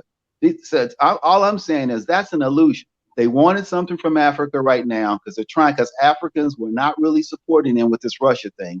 So they brought them in and Blinken had the nerve to get up there talking about, well, we understand sensitive to the fact that you've been colonized before and we got colonization going on and with Ukraine. We're not telling the truth about what that really is about. Okay. And making that false analogy. So, I just hope Africans don't get conned because what they'll do is they will end up with a fraction of that money will be given, and they'll end up in a bunch of agreements that basically further take away their sovereignty, and that's the danger of it all. Well, U.S. lawyer, you got to understand. I was just going to point out what U.S. lawyer said. The sad part, U.S. lawyer, is that I hope it doesn't happen, but 9 out of 10, your scenario is still going to play out. The truth of the matter is, I don't think we look at the psychological template of African leaders. Many of them are pretty much Euro or Anglophiles, right? And so they're not sitting down there. You look at their consumption. Heck, look, you want to go real deep into it, you start finding out these are all good old boys of, whatever organization that, it might be, Masonic, Freedmen of London, whatever club, Bilderberg. These guys are all a part of this stuff, right? They're groomed from small, and the cycle continues. Their children are in the U.S. and in Europe, going to these elite Ivy League or, these elite institutions, getting brought into these places. And so, like you said, the game since the Berlin Conference has always been get a handful of dummies who I was just reading, and I sent it to Brother Philip. I was just reading some stuff on Rome. One of the Roman leaders at the time said they were fine with the people they took over copying Roman ways because they didn't realize that Roman civilization was their colonization. As long as you aped and copied Roman ways, you were still being colonized mentally by the Roman system and the Roman way of life. So even if you resisted, you, like Sankara was telling them in the African conference, he was saying, look, you're complaining about colonialism. It's on our plate. You know, the rice that we're eating is imported. The clothes that we're wearing are imported. And so the fact of the matter remains, you know, Fela Kuti had a song, MOP, Movement of the People. And he was talking about how, you know, in Africa, the leaders really are not represented by the people. They're not picked by the people, right? These are, you know, guys who make deals with the West. They hire enough security to protect themselves and their interest. And the average man on the ground, you know, we don't got those type of guns. So even if you try to resist, they'll just disappear you or you know, come with brutal force and get rid of you. And unfortunately, the real issue, I'm going to end with this sentence, is that African leaders, I'll use Nigeria as a case study, as an example. You hear it in the streets. Nigerians will say, he's a big boy. He's a big boy. Yeah, he's a boy. That's the problem. He's not thinking like a man. A man looks at his home and says, there's a problem. We need to fix this home. These African leaders don't have that mentality because, like I said, they're Anglo and Europhiles. So when they get to the table, they're not saying to their people, hey, listen, look, this deal, if we take it, it's going to mess us up. Well, what do you guys think? They're not talking like that. They're not thinking like that. Their whole thing is just give me the money. My wife is good. My side chick. I got the house in Dubai. I travel to Israel. I travel to Japan. And that's it. 1980, Nigeria, look at these guys, Shona Khan, all these guys. These guys put us in IMF deals. Abiola, all these people. They're dead. They're dead and gone. Their kids are still living, having a good time. But all the crap that they did, nobody cares. The flooding that happened in Nigeria recently, where southern Nigeria was flooded, they had a contract where they were supposed to build the dam that would control the water from the Cameroonian side of the dam. It was supposed to be a larger dam. That contract was given out. No one did anything with it. Those men took the money, ate it, traveled abroad. Kids are, you guys, the African Americans who go to it, you know, these are the coon Africans that you see that come to America and say, oh, there's no such thing as racism. They're kids. They're the children of these thieves. And so then they come here and the cycle continues. So unfortunately, I don't see anything changing anytime soon. Well, I think the other thing is, and this is, Africans just got to become more aware, because this whole internet thing, I mean, it's a great tool because it's like putting us in contact with other Africans, but it's also an intelligence tool. And they're using it to collect data, to manipulate populations, and to control African populations. That's why they were talking about increasing and giving. They'll probably give free money now to increase internet usage, because internet has become a very strategic and important tool in manipulating public opinion and into producing, manufacturing public opinion. That's exactly what they did with the Lekki riots. You're absolutely right. They did that with the Lekki riots and all these Arab Springs. Right. That's exactly what I'm saying. Now these color revolutions and all these. That's why China came out and said we're against color revolution. I don't care what anybody says about China. The number one thing is China, they'll give you money. Maybe you take a loan. It's your problem. If you took a loan, you couldn't pay or whatever. But the bottom line is Chinese don't have restrictions on. They don't put all of these strings attached that you have to do all this internal stuff. They just make a straightforward deal. And they said, and China and Russia both have said, we have to stop these color revolutions. That's the problem we had in Ukraine. They did a color revolution in 2014, and that war really started then. You know, and it's just come to fruition because they've been killing so many Russians for so long. And these Russians been saying, come save us. We're Russians, and you know, we woke up in a different country, and now we have a coup and we're under a different government. But I'm just saying, it doesn't necessarily have to be to the detriment if you have some African leaders smart enough to play along and play the game. Because the problem is that these African leaders are not getting into a lot of times in positions by chance. These people are getting there because they're organized psychological psychops have been running these countries, and what they're doing is they're influencing the elections. They had the same company that worked for Hillary Clinton. I can't think of the name. It's a British company offhand that helped try to engineer election for Hillary Clinton. They actually worked for the president of Nigeria. They're saying, I think it's Cambridge Analytica. Right. They were actually and they're the same ones who print African currencies. They were hired. Not Cambridge, and not just with the elections. These African currencies are even printed in Europe. Most African currencies are printed in Europe.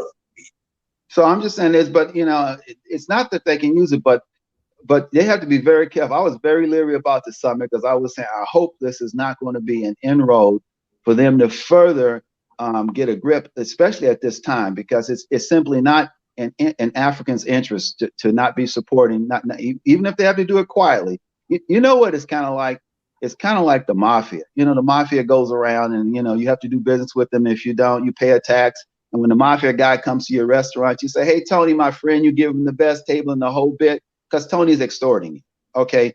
But on the background, you're hoping that somebody knocks Tony off, but you can't say that. And when Tony comes in there, you tell everybody, hey, my old friend Tony. That's what's going on. The rest of the world is looking at the old friend Tony, which is the U.S. and the Western Europeans. But U.S. lawyer, don't you think Africans, and that's why I said the consumption patterns of African so-called leaders, for me, I've always said, until Africa is ready to be like North Korea and be a pariah state, because if CNN likes you, you're an enemy of Africa. Because I'm kicking out all of them people if I'm in charge of an African state. I don't want none of them people visiting me. Don't come and do no aid. I don't want nothing. Keep your peace. But Gas, I understand your enthusiasm, and it's very radical. It's very radical. And I think sometimes we have to be practical in the matter, right? No one talks about, well, the West built South Korea, because the West built Seoul, Korea. The West built Japan, right? Southeast Asia, Far East Asia, as we know now, the West has had their hands in that, right? We can't deny that, right? So I think it's going to take a level of being humble, of using the United States' best interest, right? Because I can be your enemy, but you can still help me in that process, right? I'm gonna tell you why. Because and I know the title says FBA. Did FBA drop the ball, right? And I'm not necessarily saying the radical FBAs. But let's who wrote the actual strategy for this summit? They were actually African Americans that wrote the strategy, right? And this is the first time since I've been alive, right? And I'm late 30s, that I've seen this kind of engagement between African Americans, the United States government, and Africa. I never seen this. And this is written by African Americans, right? I'm gonna read page 13 of the strategy, right? Because I know none of us read the strategy, right? We all got these opinions, right? But I'm gonna read page 13 of the strategy for the African Summit and Sub-Saharan African, written by Black Americans, right? I'm gonna go here. Engage America, right? And the diaspora. Our African diaspora is a source of strength. It includes African Americans, descendants of formerly enslaved Africans, and nearly 2 million African immigrants who maintain close family, structural, and economic connections to the continent. The African immigrant population is among the most educated and most prosperous communities in America, right? And I'm gonna just stop there because I can go on and on and on, right? Let me say something, brother. This model was written by African Americans, and I think we're dropping the ball on this. And I know it's hard to imagine, how can Black Americans be behind this summit? How can the minds or they take interest? It's a new Jamal. 1 second, Jamal. I'm very aware who was behind the, writing in the framework of the summit. Like I'm very aware. I know him personally. Mr. Melvin. Okay, no. Mr. audience though. Mr. Melvin Foote with constituency for Africa. I'm very, very aware. Right. Well, Jamal, listen, I'm not. Look. No. Let me finish. Go ahead. What I'm saying is, and I know because a lot of times when I hear on these stages, we speak from the standpoint of the 60s and the 70s, right? We always go back to the 60s, the 70s, the 80s, and all that stuff. It's a new era and it's a new paradigm shift. And I just want to say, what a time to be alive. And I'm gonna mute up. Go ahead. I'll say quickly to your point about let's pass it to U.S. lawyer. Go ahead, U.S. lawyer. Well, the people who are writing it, the problem is that's called marketing because they don't have the power. They're not going to be the ones who are going to ultimately implement it. Okay, and that's the problem you have. And then the other thing is and if you look at the Congress people, we had African Americans sponsor a bill that basically took the sovereign away from African countries and seek to penalize them for looking out for their own interest in this Russia conflict, and also talked about disinformation. In other words, talked about disinformation and all this other stuff, when really the greatest purveyor of disinformation is the United States. We just spent we just allocated another $92 million just for that disinformation. So and so I mean, the bottom line is these African Americans who are in Congress they're at the purse string, especially the Democrats. They're at the purse string of the intelligence community anyway, so it doesn't really matter. So I mean, you can look at, we got to stop looking at superficial things. The problem is, look at what the actual policies, and the other thing is, once you implement these programs, the problem you have right now is the only person who has the ability to punish the other person for not complying is the United States. So what happens is, you enter an agreement, they don't keep their part, but they'll still want to punish you and want to sanction you and want to harm your economy and do other things like foster all kind of discord in your communities, fund insurgencies, fund color revolutions, use the internet to fund riots and all this other thing in your community.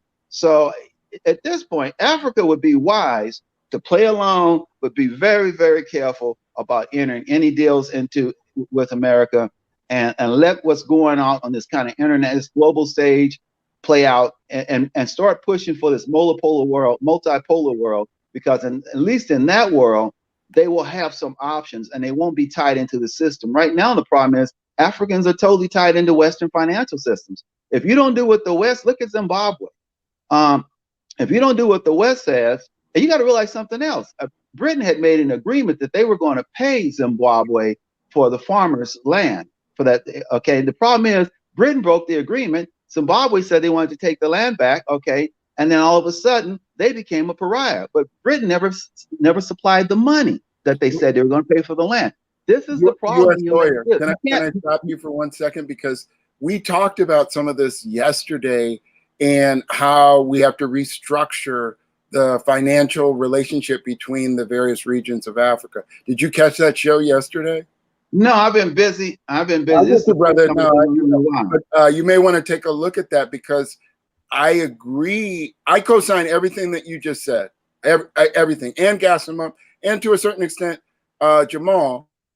But I think you were hitting the point there, so I wanted to just stop you for a second. I'm sorry, brother.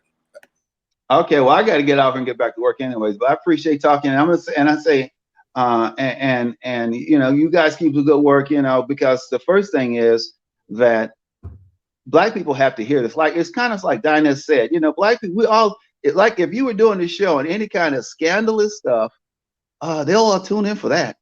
It's like they care about stuff that doesn't matter. Okay, we care too much about superficial things and that don't mean anything in the big scheme of things. And we don't. And the problem is the big thinkers at the top, they're looking at these kind of global pictures, and they're looking at these macro pictures, and we're looking at these micro pictures. And the problem is that we're not seeing the big picture of what's going on. But the last thing I'm gonna say is we really got to start paying a lot more attention about what's going on with this Ukraine war, because they're slowly inching us towards some kind of a nuclear show-off, and the stuff that's going on with these HIMARS striking them, it's getting really scary, and I don't know what's getting ready to kick off here, but we got to start thinking about that, because it's very real. It's not, and I don't know if I really. Well, don't know. Every time there's been a threat of a depression, a war always kicks out. Look at what brought America out of the 1930s. Great Depression. There has to be a war. But this is not that kind of war. That's the problem we got. Oh no, it's going to be very brutal if it goes that way. Right. Let's pass. Let's pass. Wisdom never sleeps. Go ahead. Yeah, he's been waiting. Yeah, go ahead. Wisdom never sleeps. Well, good evening, gentlemen. Good evening. Good evening. Good evening. I got a little late, but at the same time, I'm listening to everyone and listening to the gentleman that they had interviewing. And what I heard from him was a narrative given. So it's no surprise that there were African Americans, if you call them that, wrote everything, but they never included the Africans in the summit.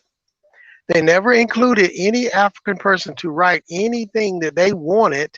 They had it written out on behalf of White Zaddy to make it look like it's a friendly face. And all the time, it was the knife in the back. It was one-sided. And when you talk about engaging the diaspora and all that, you can engage them all you want. But if you're not going to give them open citizenship, you're going to not have to try to retain them, because you can't give reparations without a nation. We might as well get that and sink it in. All the people that got reparation became a nation or had a nation, period. That's part of the whole thing. So we need to even stop talking about it, because it will never happen, because we don't belong to a nation of anybody that we can call home other than right here on this land, most people. Yes, there are some getting the passport, but as a collective people, we are not a nation, and we would never have reparations until we become one and declare ourselves one, period. That's why they won't ever do it. That's why everything policies goes to people that act like a nation or a group of people, even here on the soil. That's why they get everything. And African Americans get nothing but a promise or some booty to the polls or whatever that may be. We got to really get this, people, because we're just talking about something that's not going to happen unless we become a nation. And if we can't do that, or we can't get back to nationhood with our own ancestral place or claiming land here, whatever it is. And that's the problem with FBA ADOS. These are just new pronouns, if you ask me, going along with something. Do they have some truth to them? Yes. But it's also a distraction from the reality of we don't want to connect to who we really are. We don't want to have our own. We don't want to be responsible as a collective, because to be honest with you, when you are a collective people, and you standing with one another, just like Gasimov said, when you do your own thing, you kick everybody else out. You don't want the spies, which are the missionaries, to bring you no bread, just to have the guns come later and steal everything. That's just truth. So we as a people held each other accountable when we was more segregated. That's a fact. And most of our people do not want to look at each other in the face to be held accountable by their own. Well, they don't want to by their own. So we got to get that. I see that a lot too. So as far as Africa concerned, they can come over with the handout, but it was a one-sided summit. It was not inclusive of Africa. At least what China and the rest of them do, they would at least include them of their upcoming meetings and talks and all that. America had it written out and said, this is what we want you to do.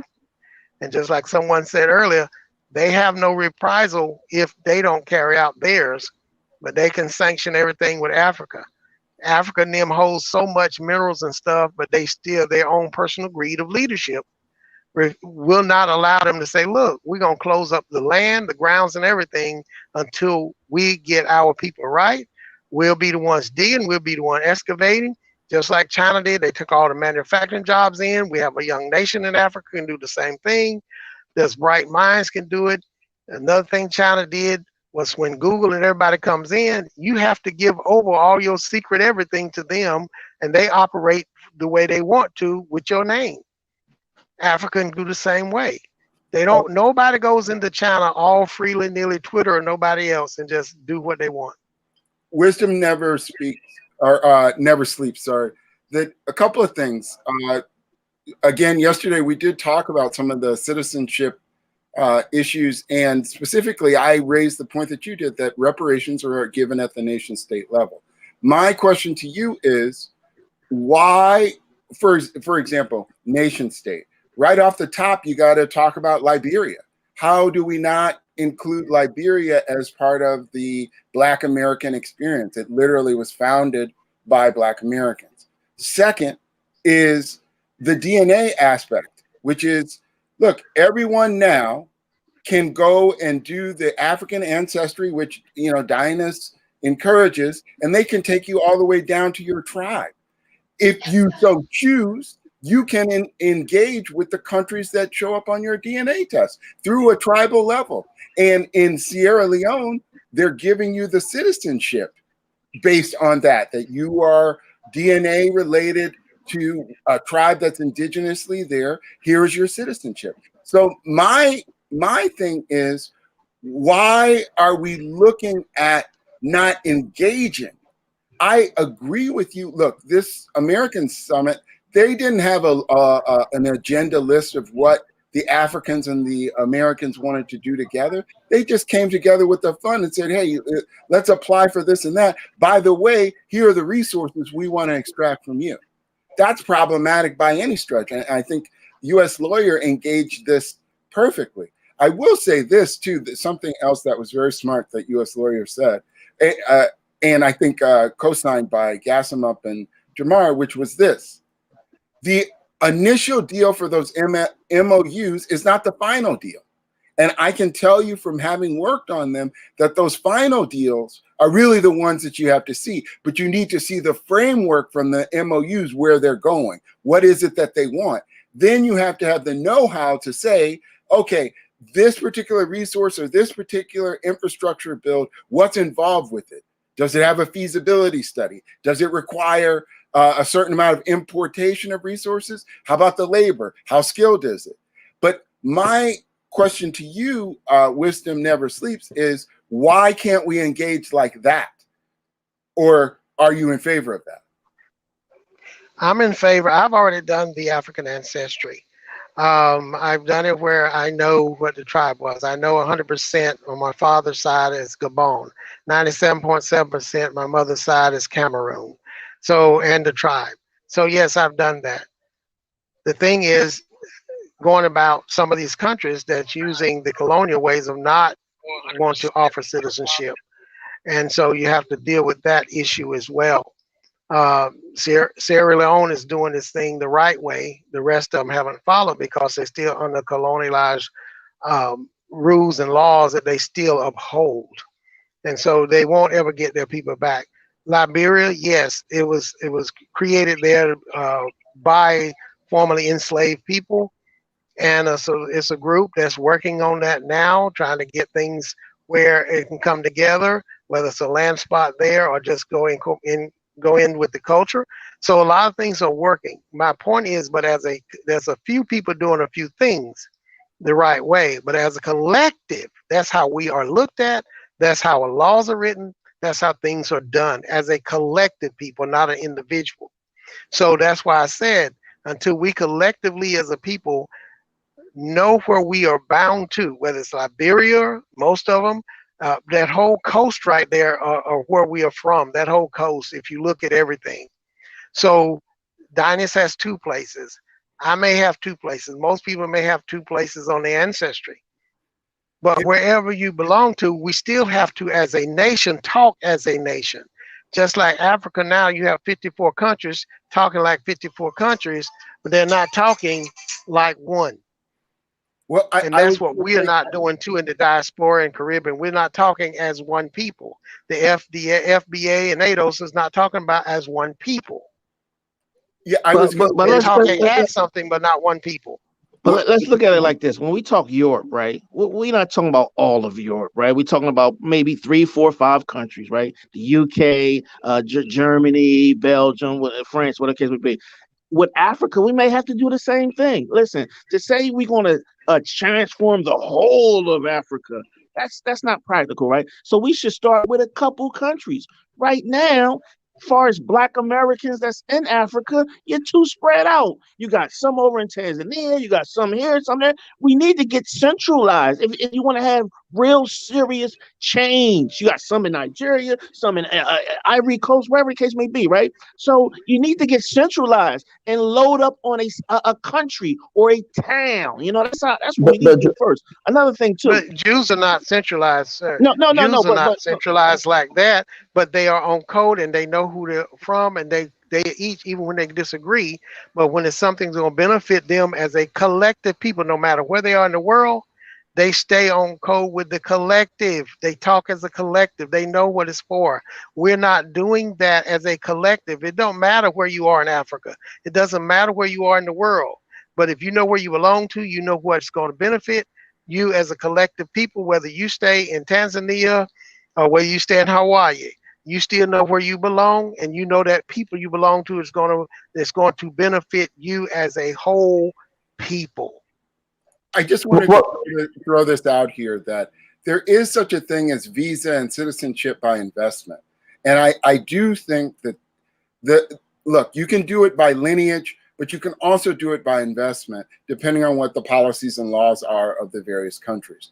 And I think that at this particular point where we are now, that is the most likely way for most Black Americans. Meaning that, look, if you go and you buy a house that you Airbnb and you pick the country, depending on how long you hold it and how you hold it, you can apply for citizenship. Now, in some countries, it's more difficult than others in terms of how do you hold that property. But that's perhaps a different path to the same outcome of trying to do it through lineage. I just wanted to throw that out there, and whatever the well, here's the thing. I think that with Jamal's earlier point, you mentioned Singapore and all these other Korea and these other places in Japan. I've said, okay, Shabba Ranks recently was an interview. He said something very interesting. He said, you have the old rules, and he was an old fool. And he said, right now the music industry is getting the young fools and still using the old rules on them. But he's an old fool, so he knows the game. He's not going to fall for the trickery. And I think, for me, I think to a certain degree, us, the Black youth, we don't take the time to study the mistakes that our elders made, and we often dismiss because we think we got so much energy we can depart from different perspectives and different launching pads that will end up in a different spot. So for me, I think, one, when you go to Africa, you have to have a conversation with the people there. How do they want to develop? Right? I don't think everybody wants to be South Korea or Japan or any of those things. But more importantly, like you admitted, America financed these countries, even China, right? China was built on the backs of African Americans, because the minute they took the factories out of the inner cities, which ended up, increasing the unemployment rate for particularly African American men, that's when those factories were, capital decided to move over to China, where labor was cheaper. And so, of course, the Chinese capitalized on that movement. And so we have to understand that without large-scale investments or capital deciding to move, because think about it, at that time in 1970, they could have easily moved those factories to Ghana. They could have moved those same factories to Nigeria. But the game was never to empower Africa. And so, the last point I'll quickly make is, I put in the chat, we need to look at, Senator Carol Moseley Braun. I think she gave the best example of how African Americans can work with and work for Africa. Because during the time of Abacha, she was the only one in Bill Clinton's face telling him and the Clinton administration that you're wrong to put sanctions on Nigeria, you're wrong to put sanctions on Africa, yet you didn't do anything to China and their human right violation. So this is the game that we're playing. So, Brother Dumont, when we say this, people say, oh, it's a new age. I don't believe in that. I'll end with this very quickly. There's a story that goes, three lambs or three goats, they're on a hill, they're on a plain, there's a lot of grass, and there's a lion. The lion goes to two of the goats, and he says, hey, listen, let me kill that other goat. You guys will get more grass. It's a win-win situation. Those two goats said, sure, no problem. Yeah, you're right, more grass for us. He kills that goat. Not too long later, he goes back to the other goat, the remaining two, he goes to one of them and says, hey, listen, why are you sharing the rest of the grass with this guy? Let me kill the other goat. It's a win-win. You get all the grass. He says, no problem. Go ahead, kill my brother. And he kills him. The lion comes back and says, well, you know what I'm here for? I'm here to kill you. And he says, but wait a minute. I thought we were all... No. Just because you don't eat me don't mean I won't eat you. So while he was killing that goat said, I learned my lesson. I hope we as African people can learn our lesson, because I don't think we've learned our lesson. We keep thinking that they repackage and reshuffle these deals for us and that there's some new way we're going to do something different. It's the same game. That's what I wanted to say. Yeah, sorry, can I just come in quickly? Like, what all you said, Dynast, hello, by the way. I haven't actually said hello to you today. Yeah, how you doing, brother? Yeah, just quickly. Everybody in the room, from what I've heard, because I've been listening, has made some very fair and valid points, and to a certain extent, everybody has like said something in regards to Africa specifically that is correct.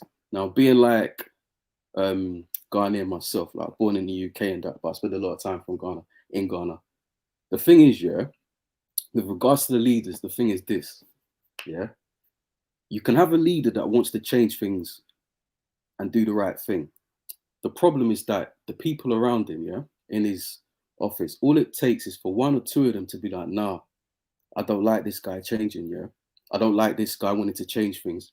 What they'll do, what these Western countries do, they'll target those people, yeah, and kind of like coerce them into removing or not supporting the leader in charge. That's the reason why it's very difficult for an African leader just to come out and say, bam, I'm not doing this, I'm not doing that. You could be for that, but if you don't have the backing of the people around you, they'll just get rid of you. And this is the problem.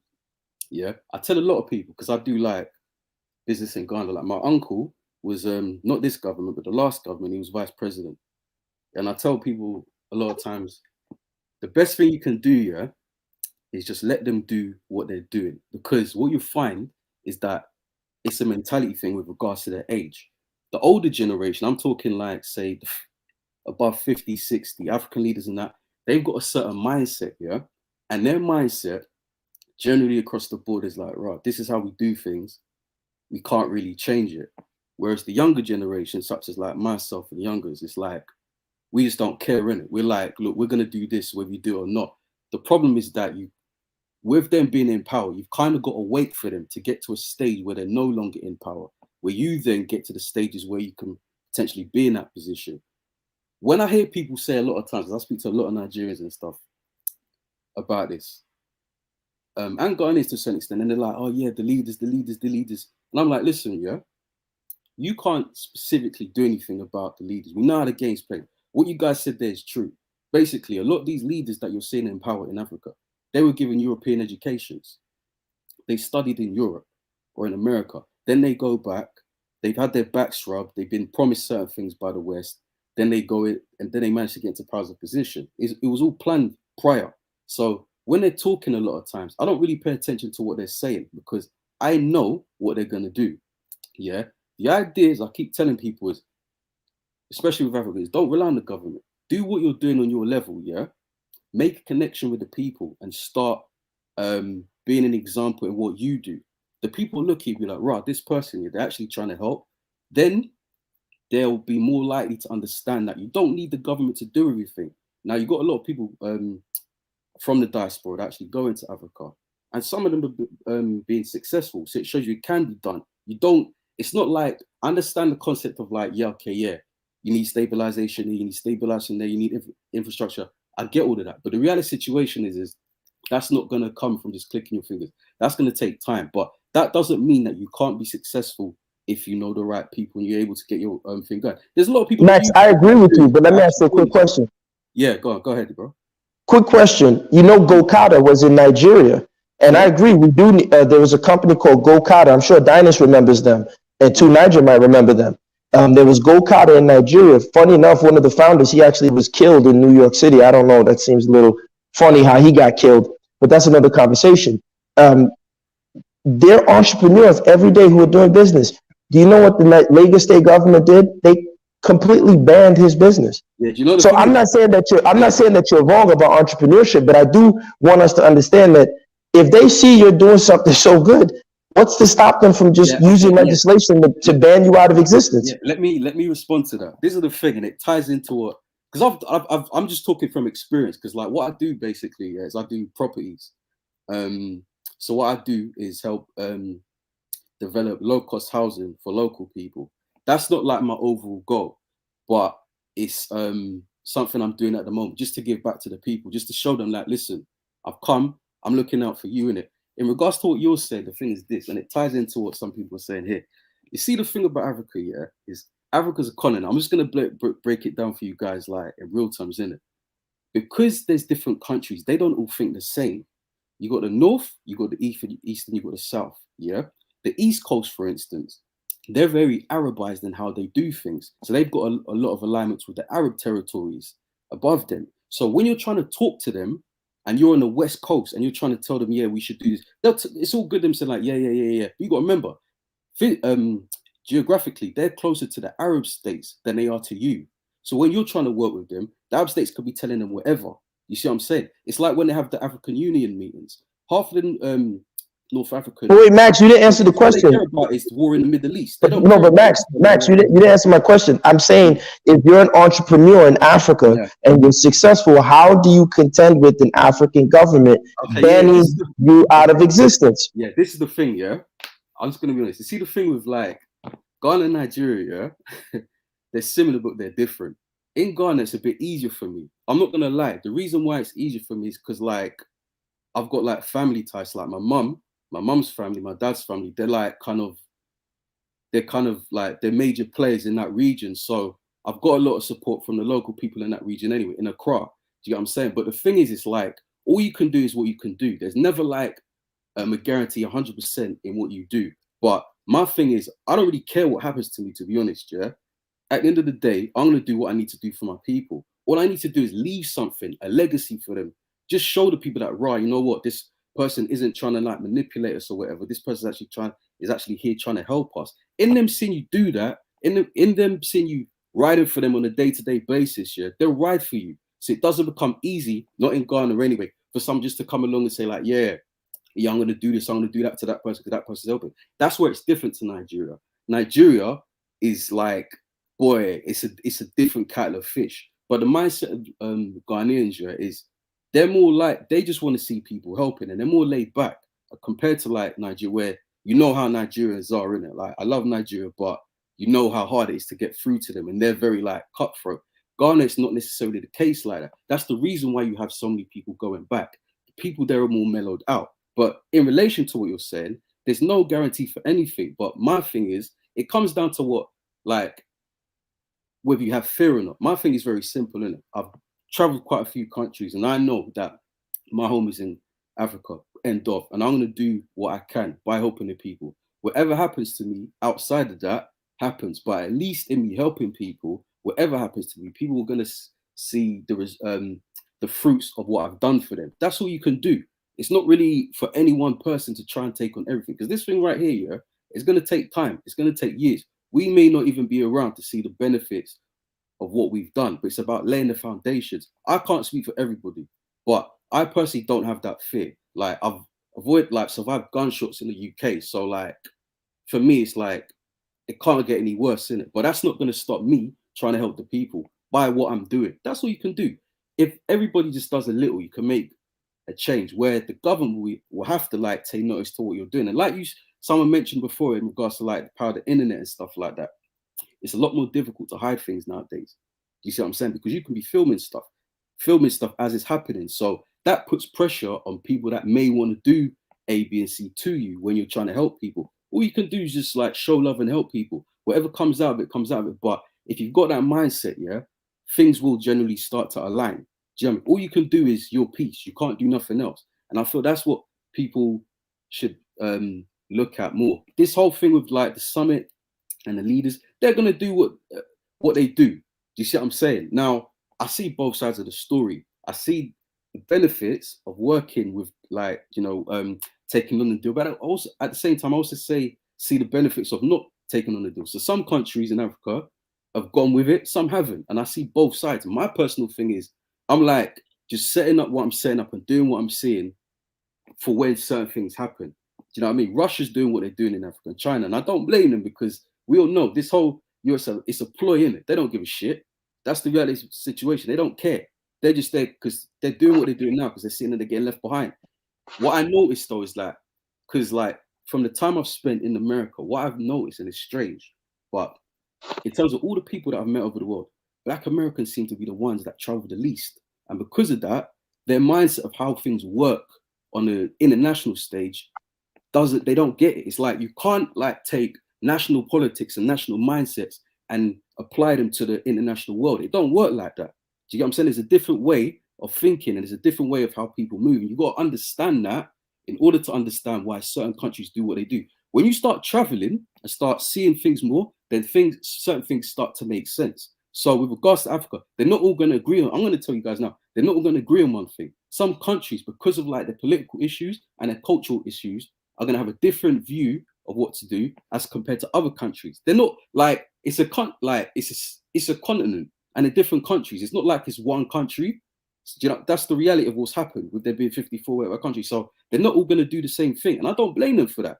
My thing is, like people mentioned before, is like all you really need to do is get your like footing in one place and then start from there. The idea is that even the people that disagree with you, let them chat, let them talk. But when they see what you're doing, they're like, right, there are people over there doing that, you know, and they seem to be making progress. Then their eyes will be focused on what you're doing, and they'll be more inclined to do what you're doing. But trying to like just grab. But if what you're doing is affecting the power structure, it won't work.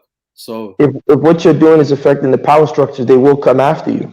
You know what the thing is, but that's I get that like line of thinking, and I get that concept. But you know what the reality is, though, brother. It's not a line of thinking; it's a fact. That's going to be the case whatever you do, innit? Whether you move left or whether you move right. If you're making difference, their eyes are gonna be alerted. For me, that's not an issue. My issue is let me leave something in place so that if something they do come after me, I've at least shown by way of my example that you can make a change. That's what it's about. Because if not, what will happen is we keep this mindset, or we keep this thing of like, yeah, they'll come after you, and we'll never get nowhere. Like I said earlier, I don't really care. Do you know what I'm saying? But here's the thing, Max. Here's the thing, Max. Yeah. Damn if you do, damn if you don't. Exactly. Right? And I ask people, right, what do they have in place that the Biden administration don't have, right? So if you go to the 1800s, right, when you had Black Americans, we had this decision to make, right, at the colored conventions, right? They said, are we going to stay here in America and build in America, or are we going to go back to Africa, right? And I advise people in the chats on the stage to read the color conventions and see what they said, right? They said, oh, no, we ain't going to Africa. Because why? Because it wasn't to their standards and things like that. So, right. So it's like this thing here. We're not going to get all 45 million Black Americans to go to Africa. It's not practical. It's not going to happen, right? And so here's my thing. Would you say that to an Israeli? I'm sorry, say it again. Would you say that to an Israeli? I mean, how many Israelis is it? What, 6 million, if that? Israelis? What, 15 million, 10 million? How many is it? Yes. I mean, that's different, right? But I will say this. I think, like I said, we have nothing to lose in this thing, right? Because people say, well, African Americans, y'all ain't represented by a country, right? So here it is. We come with the Biden administration, right? We come with a policy because soon day one, he signed an executive order to set up the African Council for the diaspora, right? He sets that up and it's like, oh, no, you can't do that. You can't do that. It's like, damn if you do. Damn if you do. But what's wrong with that? But Jamal, listen. The man hasn't done anything for the Africans in America. No, listen. Wait. He gave us a alleged $55 billion deal, and he could have took that $55 billion and helped the Africans who are in America, the African Americans. Where's his deal for them? But guys, let's be honest. That 55 million, if you spread that around 54 countries, that's not a lot of money, right? Right? Where's I understand that. Where's his deal for the African Americans in this country? Listen. African American, listen. This will help African Americans too, because you left out the business that was done during the African Summit. We ain't talk about that. And another thing I want to just drop here, because I know everybody want to get on mic, right?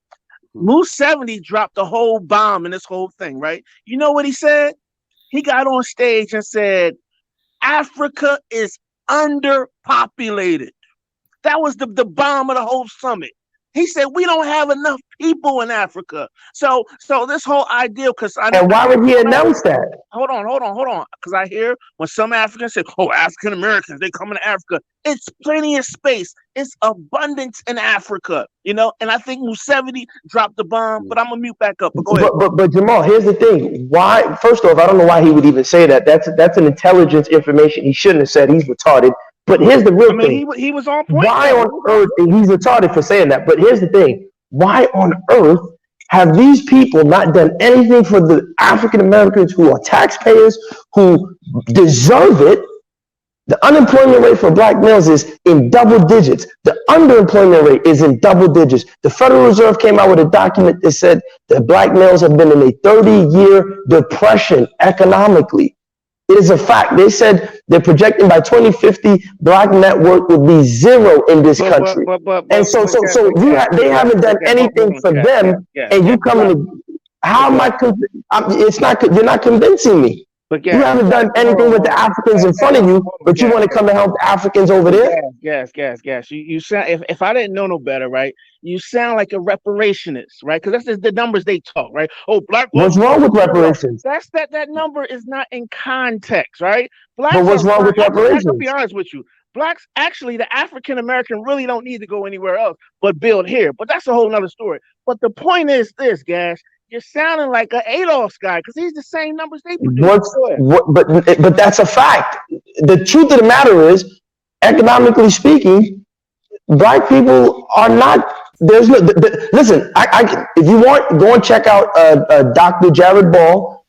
He's on YouTube. You can read his book, The Myth of Black Buying Power. That whole they tell you 1.6 trillion. It's actually a lie. It's not true. It comes from a McKinsey study, and if you check out the McKinsey, if you look at it, if you look at the research, and you look at the McKinsey study, they made that number up. It was a projection. So they know for a fact that there is no real economic advancement in the black community. There's a myth of black buying power.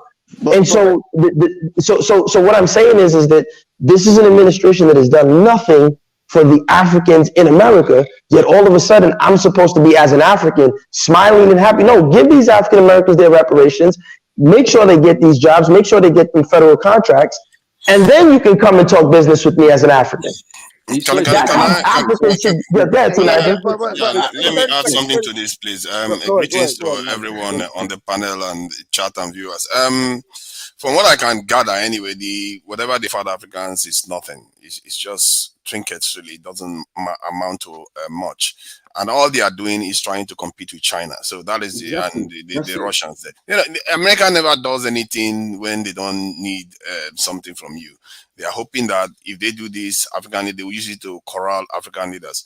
And I don't think it's going to work, because I've seen some, train stations in villages in Nigeria that I never thought I would see train stations built by the Chinese.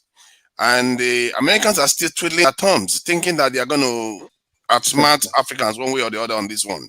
What I think is going to happen is that, and this is where the title is quite relevant, is that the African American community should have been working with the African leaders. I don't understand why that gap exists, because African leaders are coming to America every year for the UN Assembly. I don't know why the gap is there, because all these contracts, because we know how America operates. When they tell you that they're giving you money and they want to establish a value chain, it's mostly American companies. Why can those companies not be African American companies? That's a way of getting resources to them, because I know that in America, when they want to pass a reparation, everybody will be up in arms. The debate is going to go all crazy. But you can do it through the back door in a way that when you're awarding projects to Africa, you do it through African American companies, so that you are enriching African American community from there, while actually doing positive action in Africa. I think I like Max P was talking about. Everybody needs to do their own. I think there is room for thinking at a higher level. You know why? Because you will be able to, the little effort you make goes a long way. This is the kind of thinking we need, where if you make little effort, it makes a big difference. And this is if African American communities and the African leaders were working together. Can you imagine 50-something countries in Africa or African Union making a case for African American reparation? That is a stronger case. And that partnership is not there. From what Arikana was saying, that even during this so-called summit, that the Congress was not sitting. So the Black Caucus, most of them were not even around. They were all gone. So so it's funny when the timing that Biden chose, he chose the most ineffective time to bring the African leaders in to meet the lawmakers and the Senate, all of them. They were not present. So the whole thing is a shambles. Personally, I don't think African leaders should take them seriously. And he knows that to 55 billion, that's nothing. That's pittance compared to what the Chinese are doing on the continent, compared to what Africans are even capable of doing. And this is another aspect we are not about. See, let me just finish this, but I'm going to stop soon. The African Union itself, you know that they get a lot of funding from external, that's non-African countries. About 60% of their resources come from this in non-African countries, and this amounts to about how much? 600 and something billion US dollars. This same African continent, just 25% of the continent, if they contributed about $1 every month, they can up to $3 billion a year. But they won't even do that. So why do we need people? Look at the refineries. We have 4 refineries in Nigeria that is not functional. When the first refineries was invented in 1901 and is still functional today, 4 refineries have been shut down. There is something else going on where our leaders just want to do what they are supposed to do. It's not that hard. And this is why I think that high level thing is what is needed, because then you will see where the real problem is. But they're too busy chasing the OUBO girls. That's my point. This is what I'm trying. I'm being honest. I feel that, yeah, and I tell people, because a bit like when I speak to people, say like, because there's a lot of people when I was on this Ghana thing, they weren't trying to hear that. What do you want to do that for? Now 10 years later, they were asking me for advice, and I said, it's very simple. Watching TV till you drugged up.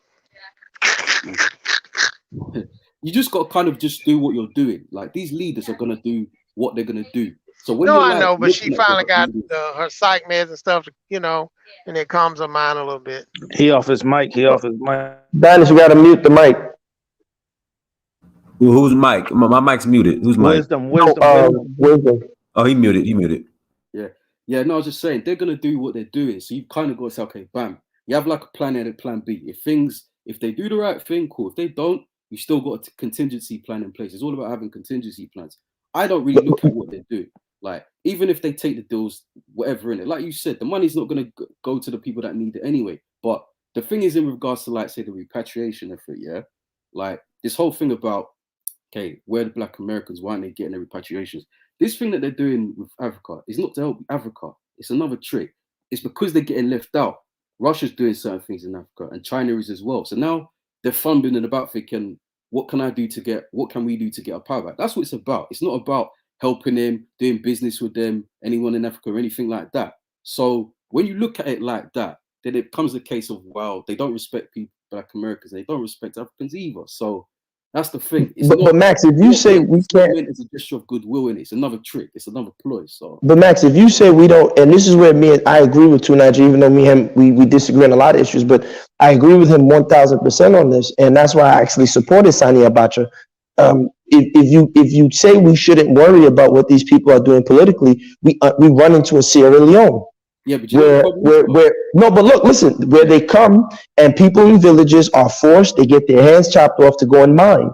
We have a Congo. If we don't worry about what's happening politically and we don't work on our defense, and funny enough, it was because of Sani Abacha. That's one of the reasons, that stopped Nigeria's at that time strong military was able to stop and intervene in that Sierra Leone and Liberia civil war. If not, it would have been even worse. So what I'm saying is that if we keep saying, oh, well, we don't need to worry about what they're doing, we'll just be sitting ducks. No, do you know what the thing is though? They're gonna do what they're gonna do regardless. They're not like. But we gotta fight that though. To the people anyway. So but that's what I'm saying. Listen, Max. It comes to a point where we gotta accept death or nothing. Because look, Max. The thing is this, Max. If we don't take that approach of death or nothing, right? That's why what they say: give me liberty or give me death. The true fact of the matter is this: if we keep going the way we're going and we keep burying our head in the sand, and I'm all for business. Everybody should, not everyone can be an entrepreneur, but everyone should have their hand in some sort of business, right? But at the end of the day, the politics, if we are not sitting down, and that's why personally, I've always said, forget doing deals, forget sending your kids abroad, forget the side chick, forget the long Brazilian hair. If we got to ride bicycles in Africa, that's all we got. Until we can develop our own factories and industries, we're not eating rice. If we're going to eat just yams and red oil, with some stew and some beans, and that's all we can eat, that's all we can eat. But the leaders and the people, if Gaston is in charge and he takes that approach, like Sankara did, they're going to rebel against me. Oh, this Gaston guy, he's suffering us. He's making us eat yams. When the other guy was in doing these bad deals, at least we had rice. Now all we got is yams and beans. No, if we want Africa to change, we got to be ready to die. We got to be ready to eat yams and beans and boiled plantains for 7 years straight. Yeah, I get what see, you're saying. I Yeah, think I'm not. master. Yeah, sorry. Sorry, Can let I me just? just Yeah, can I P. just add You to? are correct in what you are saying. I think both sides can be true because the truth is you have to have some individual act in your own way, while there's other groups that are going to be trying to change the mindset on the ground that affects the way the governments behave. Because what I noticed recently that I've never heard before from our African leaders, we have a candidate running for president right now that has a good chance of possibly winning actually in Nigeria, that has a foreign policy that is described as Afrocentric. That is something I've never heard in Nigeria before. Who is the person? Peter Obi. Because this is a guy that went to Haiti in 2010. I think that was when the earthquake happened. Donated 200,000 and helped work with them as an aid worker or something like that. Then now he's almost becoming president. So that should tell you something. And almost all the candidates are talking about a military of about 1 million. This is soldiers. Almost all of them. They don't say it a lot, but whenever they talk about it, they talk about up to 1 million, and the police up to this is doubling at least. So they are beginning to understand the idea that we have to up our security posture. We have to change it. How that happened, I don't know. Maybe because I picked up on it, other people picked up on it, and other people, more and more. There's an awareness that is going on. You see what I mean? So maybe something changing, and this is also affecting the way America is responding to. Even Saudi Arabia is talking about joining BRICS. Before you know it, they are going to stop trading in dollars. Many countries are already trying to opt out of the dollars. This is the reason why it's calling this thing. They just want to pin everybody back into their dollar and maintain their power, this in structure. And that is going to fail. I hope it truly fails with the new paradigm in this in Nigeria. What I always say is that if you change the people's mind and the people demand more, you are more likely a positive outcome. Because like everybody, we know if you are going out with a lady and the lady just tells you, take me to a room somewhere, another one says, take me to a hotel or a nice holiday, take me on a holiday, and the way you treat them is different, because one of them you feel like that one is easy to manipulate, and the other one is highbrow, and you are going to treat that one with a bit more respect. So I feel like the people themselves can affect the way their leaders behave. If you demand more, you are going to push them into a corner, because it's also democracy too. It means that the politicians that are saying the right things that the people want to hear is more likely to get support, then all of them will head that direction. There is a reason why all of them are saying the same thing. The former chief security officer of Abacha is revealing so much in Nigeria right now that has not happened before. He's revealing how they are stealing all our resources, how some parts of Nigeria is a no-go area because of this insecurity they create. And when they create that insecurity in that region, all the villagers are evicted and they start stealing our natural resources. This is a game they play all over the place in Africa. And until they understand now that if they don't confront that threat, they are going to bleed us dry. Eventually, there's not going to be an Africa. So my own take is that in the context of this discussion, is that the diaspora, the greater diaspora, that I like to call them, they need to get involved, because like you said, there are some Africans that don't think like us. I hear some Africans, like the East Africans, and some of them, some North Africans, they will say African unity is Bantuism or Niger Congoism, in other words, because we are the majority on the continent. So they don't feel like they want to sign up to a continent that they become a minority. You see how sometimes some of the thinking goes. It means that we are the majority group. We have to do the hard work, because the Europe have to do the Nordic kind of Europeans, the English, the French. They have to do the hard work to lift Europe up, and the other European countries fell in line. We are the ones that have to do the hard work for the other African countries to fall in line with us. That's how it, Yeah, that's how it is. You got to start small and then grow from there. This whole like trying to get everybody on board one thing at a time. It's not gonna. I know it's not gonna work, and I'm not being pessimistic, but I'm a Max. Max. They had an interview, right? They interviewed young Africans on the continent of Africa that never left Africa, right? They asked them, "What do you guys think about this summit?" Right? You know what they said? They think it's a good thing. Why? Why did they think that? Right? Because they see their fellow Africans in London living a good life. They see their fellow Africans in Atlanta, Houston, living a high life, red bottom shoes, Gucci, all this good stuff, right? And they want a piece of that. They're tired of the same old same old stuff. And That's this, my and this point. Jamal, you sound like a colonizer. No disrespect. hold on, let me land real quick. Listen, they're tired of the same old stuff, and this is something new and refreshing. This ain't the same old, and we got to give it a shot because we ain't got nothing to lose. This is the reason. Actually, we have everything to lose. We have our culture to lose. I'm sorry. Keep your red bottoms and keep your Atlanta and Lagos. That type of thinking is what's the problem. Yeah, when you guys say this stuff, and this is how I know. Like I say, go to Africa and join some villagers and really tap in with the culture of the people and the traditions of the people. The traditions of the people ain't red bottom shoes. And so if you're saying consumerism.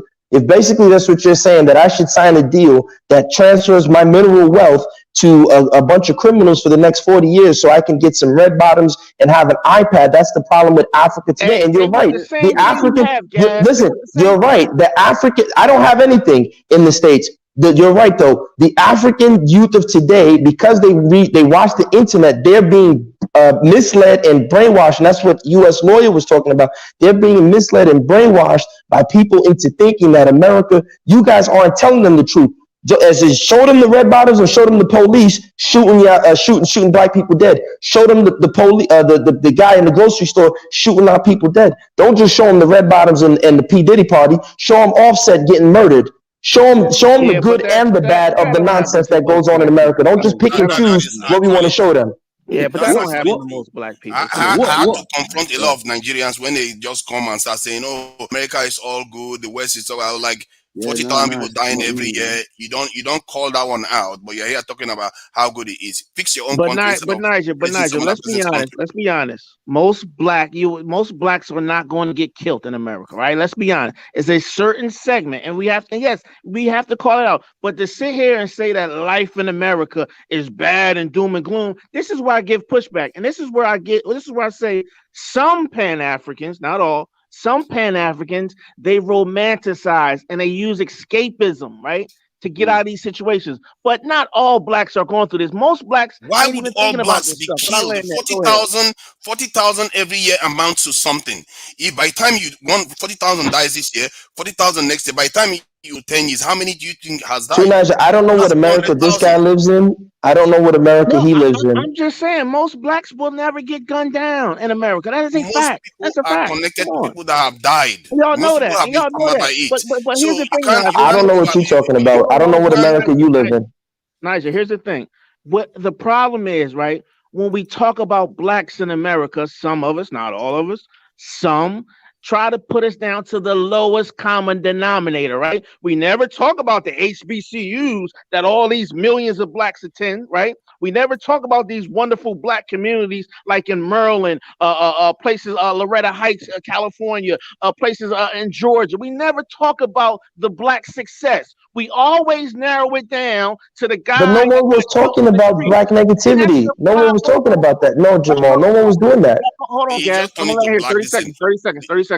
That is one of the disconnects we're having because we're not looking at the totality of Black America. But I'm gonna land there. Go ahead, brother. Again, no one is saying. Okay, just go ahead. Yeah, just quickly. Look, no one is disputing that there's excellent black success. You could talk about Robert Smith. You could talk about the NBA player who's $500 million. I forgot his name. You could talk about the black real estate dude. He owns a lot of real estate. There's so many examples of black wealth. No one's disputing that. We're talking about the examples where if you look at the Federal Reserve documents where they talk about black economic existence in America, when you look at what the Departments of Commerce is saying and Departments of Labor are saying, it's not something that we should be clapping our fingers and snapping and being happy about. That unemployment rates have historically been in double digits. Now it's in single digits, but the underemployment rates, which is the U6, right? You have the U6 and the U3, that has been in double digits since the 1970s for black men in America. So that's nothing to celebrate. As a matter of fact, I'm willing to push and contend, if we really do the research, Nigeria actually probably has a higher net worth per citizen in certain pockets than black people in America. Because, like I said, if you look at Jared, if you look at, listen, hold on, if you research Jared Ball's work, and if you disagree, that's fine. But Dr. Jared Ball, he has a book called The Myth of Black Buying Power. You can read Baradaran's book. She's an Iranian. She talks about black banking. It's all smoke and mirrors. There's no black wealth. Hey, It's nonsense. I need you to source up, Gas. I want you to source up. I just told you, Dr. Jared Ball. I just told you. I just told you 2 sources. I said if you Google everyone knows Gas the most sources. Hold on. Say that. Come on, man. Stop it, Gas. Say that again. No Nigerian with what? Well, I'm not a Nigerian. I'm Isoko, so I don't care about Nigeria. Say that. Come on now. I'm not a Nigerian. Again, I'm not a Nigerian. I'm Isoko. I don't care about Nigeria if you want to go there. But the point is that I just gave you 2 sources. Dr. Jared Ball, you can Google his book, The Myth of Black Buying Power. What are you telling me? Come on, when I'm giving you the source. You said source up. You can go and Google right now, Federal Reserve blackmail unemployment. There's at least 3 articles that will pop up. I want you to send me the source to them Nigerian numbers. Okay, listen, send me an email, gasthemup@gmail.com. Everybody has emailed me. Everyone can get me an email, gasthemup@gmail.com. I will send it to you. And if you want to have a conversation, we can have a conversation about this on my channel. Personally, the way Let me chime in on it doesn't something. matter. Let me just finish what I'm saying, please. It really matter whether African Americans in terms of the wealth gap. Even the more they are doing, the better they are doing, the better, isn't it, for every this in the group? But the problem we see is that everywhere we turn, where the black community exists, there are deprived groups in those regions. And if we are to confront this, Africa needs to get its act back together. And this is why I keep saying the African American community and the African government to start collaborating, because the both sides, they have the same this objective here. They want to better their communities, and the world operates on racial lines, and Americans, the African Americans are more racialized than the Africans that are coming to America recently. They see this more, but they are not engaging more. And that is very interesting, because if they are more racialized, why don't they engage with African leaders more? It means that there's something separating them, and that needs to be confronted. You see, this is why we have to operate in a more clever way. It's not about rushing in. You want to find out where is that blockage. Why are they not communicating more? Because you see African discussions with the CARICOM, they engage with the Caribbean, but I never really see them engaging with the African American community, which is 50 million strong. I don't understand that, and I think that's something that needs to be fixed. Because if they fix that, African Americans will even be better off, because all the resources that you hear about in Africa is part of your inheritance. Basically. All the opportunities that you have that you are not taking advantage of. You can take advantage of all those opportunities if you just fix that blockage in the link between the African American community and the Africans. And there's a lot they are going to gain, because I was in a discussion earlier on this week about the suicide rate in the community, and we were discussing about how our men have been feminized in the Western societies, and the society we don't have control. They don't have control communities within the American state itself. To have more control over that, you need another out, and African out is not being tapped into, and that needs to happen, because even the people on the continent know it. You hear the East Africans and in some North Africans, they will say, when you are reaching out to the diaspora, you don't hear us complaining. Why shouldn't we reach out to our Arab brothers? In a way, they are making sense. They are cooperating with their Arab brothers. We should be cooperating with us. It's just what it is. The world is operating on a racial level, and until we realize that and start working with each other properly, it's not this kumbaya stuff. It's just one of those simple things. Just find out where the blockage is. Why are African leaders not meeting the blacks every single year to devise strategies and progress? Why is that not happening? Because the leaders because the leaders that would be meeting with them are Anglophiles and Europhiles to Niger. You know this. The leaders in Africa, majority of them went to Harvard, Yale, or some Ivy League or some European institution. They never really came around the black people. They don't have anything in common. They want to go to Dubai. They want a nice little blonde woman. They want their wife to have hair down to their neck. Look, I'll give you guys a case study. Go and look up the speaker. Wait, but two nights. Look, the Speaker of the House in Nigeria, I don't want to say his name, right? These are gangsters. But the Speaker of the House in Nigeria was a lawyer in Dynast's backyard, Atlanta. See what he did to his client and how he made his money and went off to Nigeria and became the Speaker of the House. Just Google it. You think that kind of person gives a damn about meeting with the people in America? He don't care.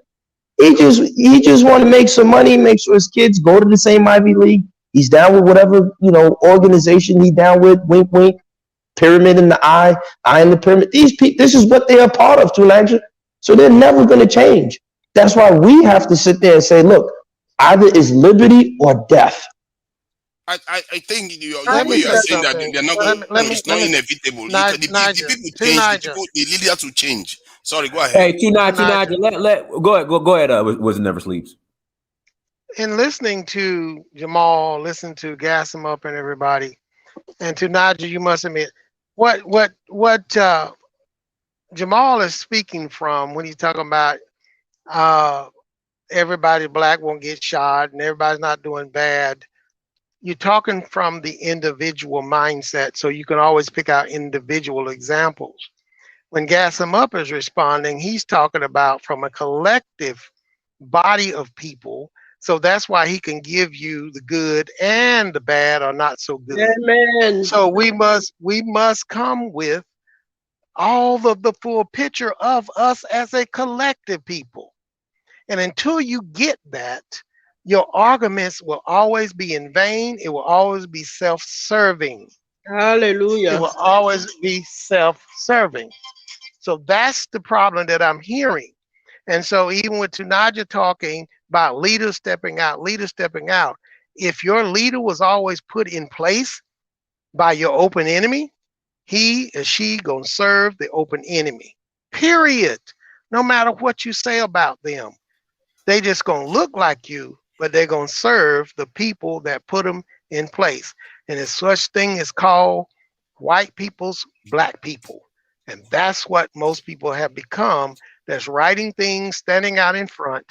So we got to stop. So I understand when I hear people like Jamal talk, he's talking from the individual, wherefore Gassam Up is talking from the collective. And that's all I'm going to say for now. Thank you.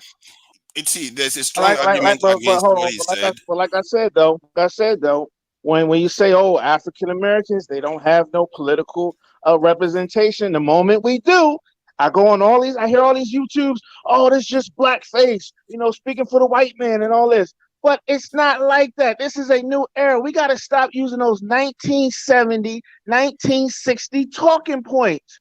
This strategy was written by black folks that look like all of us, right? And we have to put that into consideration. And I'm hearing some of the biggest slave traders look like all of us. What I'm hearing is the same old 1960, 1970 talking points right in there. Jaja Vapobo was the biggest slave trader, and he looked just like us.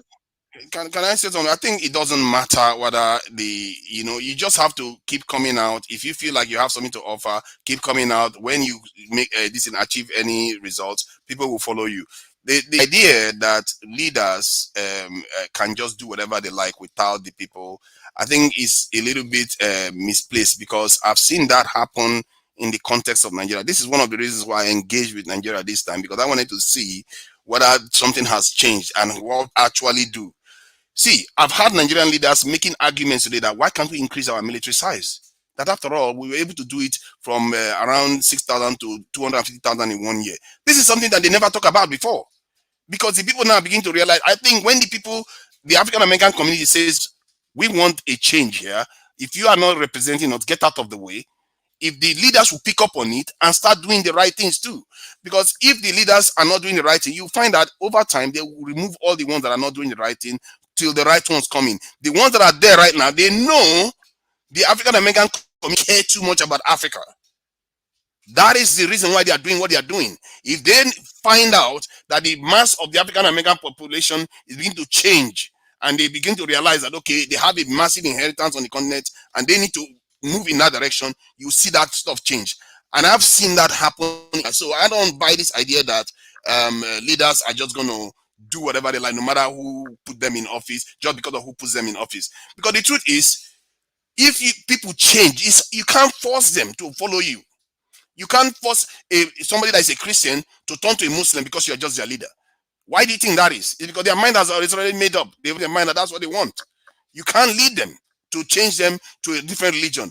If you change your mindset, that if you change the African American people's mindset that they want African relationships, you will see that their leader will have to follow. Otherwise, that leader will not be able to lead them. That is the point. You have to change the people's mind, and you see that the leaders start copying it, and they listen to all these things we are saying online. That's another thing. Most of these leaders, they check online, they see what people are saying, and before you know it, they start towing the line. The same, they start echoing the same message. I've been on a panel in Nigeria before. Somebody told me that, you know what? When I finished the panel, the guy was telling me that if you know the people that are using some of the language you are using, you'll be surprised. Yeah, same. They are listening, and what we say matters. If you say that if the African American community decide that, you know what, we want our inheritance, we want to link up with our this thing, a continent, a massive continent, one of the most blessed continent on earth, the genetic base of humanity, and we African Americans have it, and you just leave it on the table. Who does that? That's a massive, and there's a lot of resources that have been discovered on the continent. Almost every Nigeria just discovered another set of oil. Uganda discovered gold. They just keep discovering new things on that continent. Why are you suffering? Why are you begging anybody in America when you can use the access you have to the American capital, create a massive a conglomerate on the continent?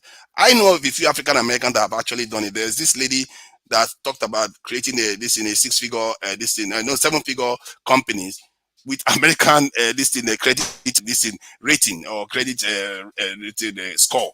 So you see what I mean? You need to tap into that, and I hope the African American community realize that they have a lot of potential. They are not like the Mexicans, and they have far more. You see what I mean? If you realize these things, you start moving in that direction. You have the right leaders that will do these goals for you. It's just that simple. Thank you. They do listen. And to Jamal, when you say we always talking about the 60s, the same thing. They always say if you don't know where you come from, you may not never know where you're going. The problem is that some people do talk just old stuff as an excuse. Just like the younger people now don't want to hear anything about what's happening, and that's their excuse or deflection. So you have to get some perspective from the past, from the current, to even know how to strengthen yourself for the future and your now.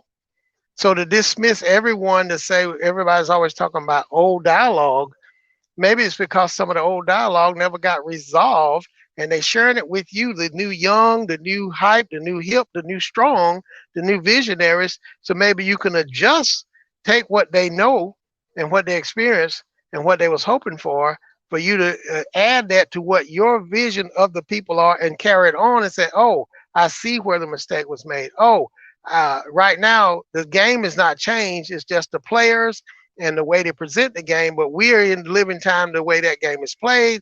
So we're gonna take the lessons from our people, what they're sharing, and we're gonna come better and do better with the game that's being played in today's time with social media that they didn't have, with the phones and all this stuff mobile they didn't have in the 60s and 50s. We don't have to just march. We can now hold the dollars. We can do certain things different to bring our people, because they call the old because most of the time they know the way, whether they really did it or not. The young because they are strong, and the strength that you have, you can take that and then be the warriors that you need to be. Well, Wisdom, you're 1000% right, and I think the problem is that we, the youth, even though I don't always agree with my elders, but the youth, and especially in Africa, right? Like I say it all the time, you go to Nigeria and Lekki, they're defecating the girls' mouths for money.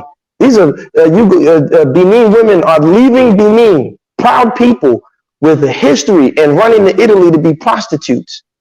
This boils my blood. And when you tell these youths that, hey, listen, man, we need to look at our history. We need to read who we are, where we come from. Ah, that's old, that's old, that's old. No. There's a film, Idris Elba, I forgot the name of the film, where he said, you've forgotten the face of your father. We've forgotten the faces of our forefathers of old.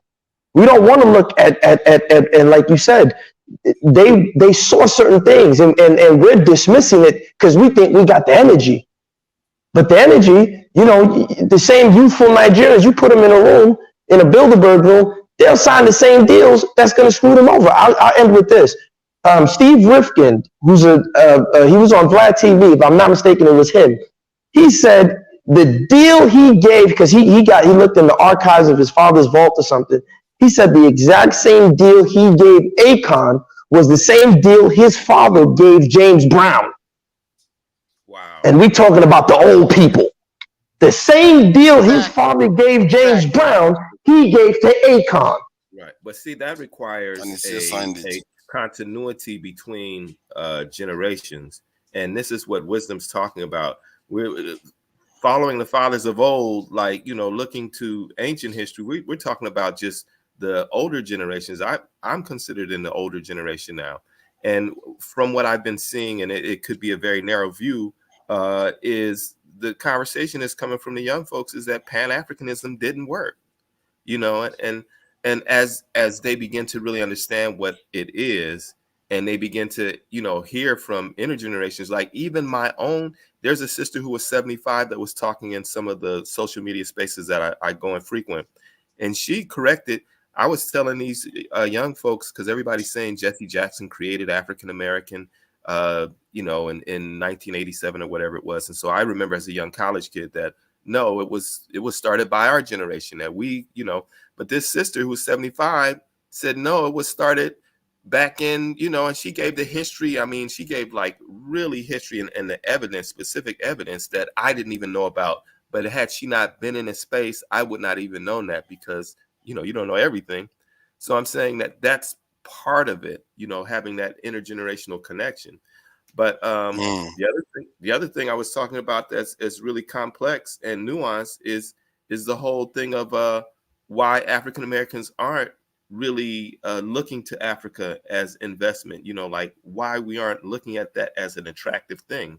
We're not looking at it as an attractive thing is because we're just not aware. We're not conscious. We used to say conscious, you know, and to be conscious back in my day was to have been exposed to certain types of African-centered information.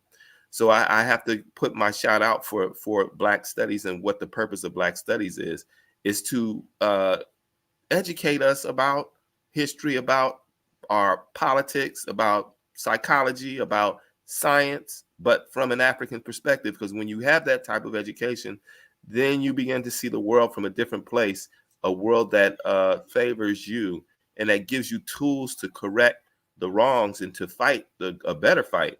I'll land right there. Yeah, the connection you mentioned, I think that is an interesting point when you talked about how intergenerational connections should be this thing should be known. I think, for me anyway, that's why I go way back. I don't even stop, you know, the previous generation. I go all the way back to 400 years ago. And because that was when the Africans, the Mali Empire fell, if I'm not mistaken. So you look at the events that led to that. If you haven't corrected it, the fate of Africans will never change. And what it meant was that the African continent were not ready for its first world confrontation. The problem. The Mali Empire, the king was begging for rifles and guns, gunpowder weapons, and the Europeans refused to share it with them. They came, they visited him, they brought a lot of gifts. He said, look at what you brought me, all these gifts, but you didn't bring me weapons that I needed.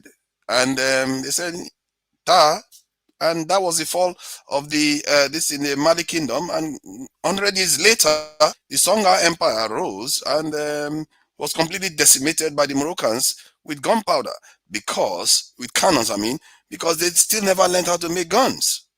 It tells you in this world what changed for Africans was that technologically we were not capable of engaging in first world confrontations. And if that doesn't be met, till today it hasn't been met, it hasn't changed. As a matter of fact, if anything, we may have even gone backwards. So that is that's where you want to keep your eye on. Maybe individually you want to look at signing better deals tomorrow, doing this and doing that. But strategically, if I was an African leader or advising an African leader on how to sign deals, the deal that changes that calculus is the only deal that matters. Because the truth is, that is the only one that matters. That's the one that got us into this mess. Because we're trading with people that were not our friends, and we never learned how to develop their own technologies. We're trading with Europeans for 400 years. We never decided to build their ocean-faring boats. There was no massive technology in there, just wood. We didn't bother to build it. Gunpowder, we didn't bother to manufacture it.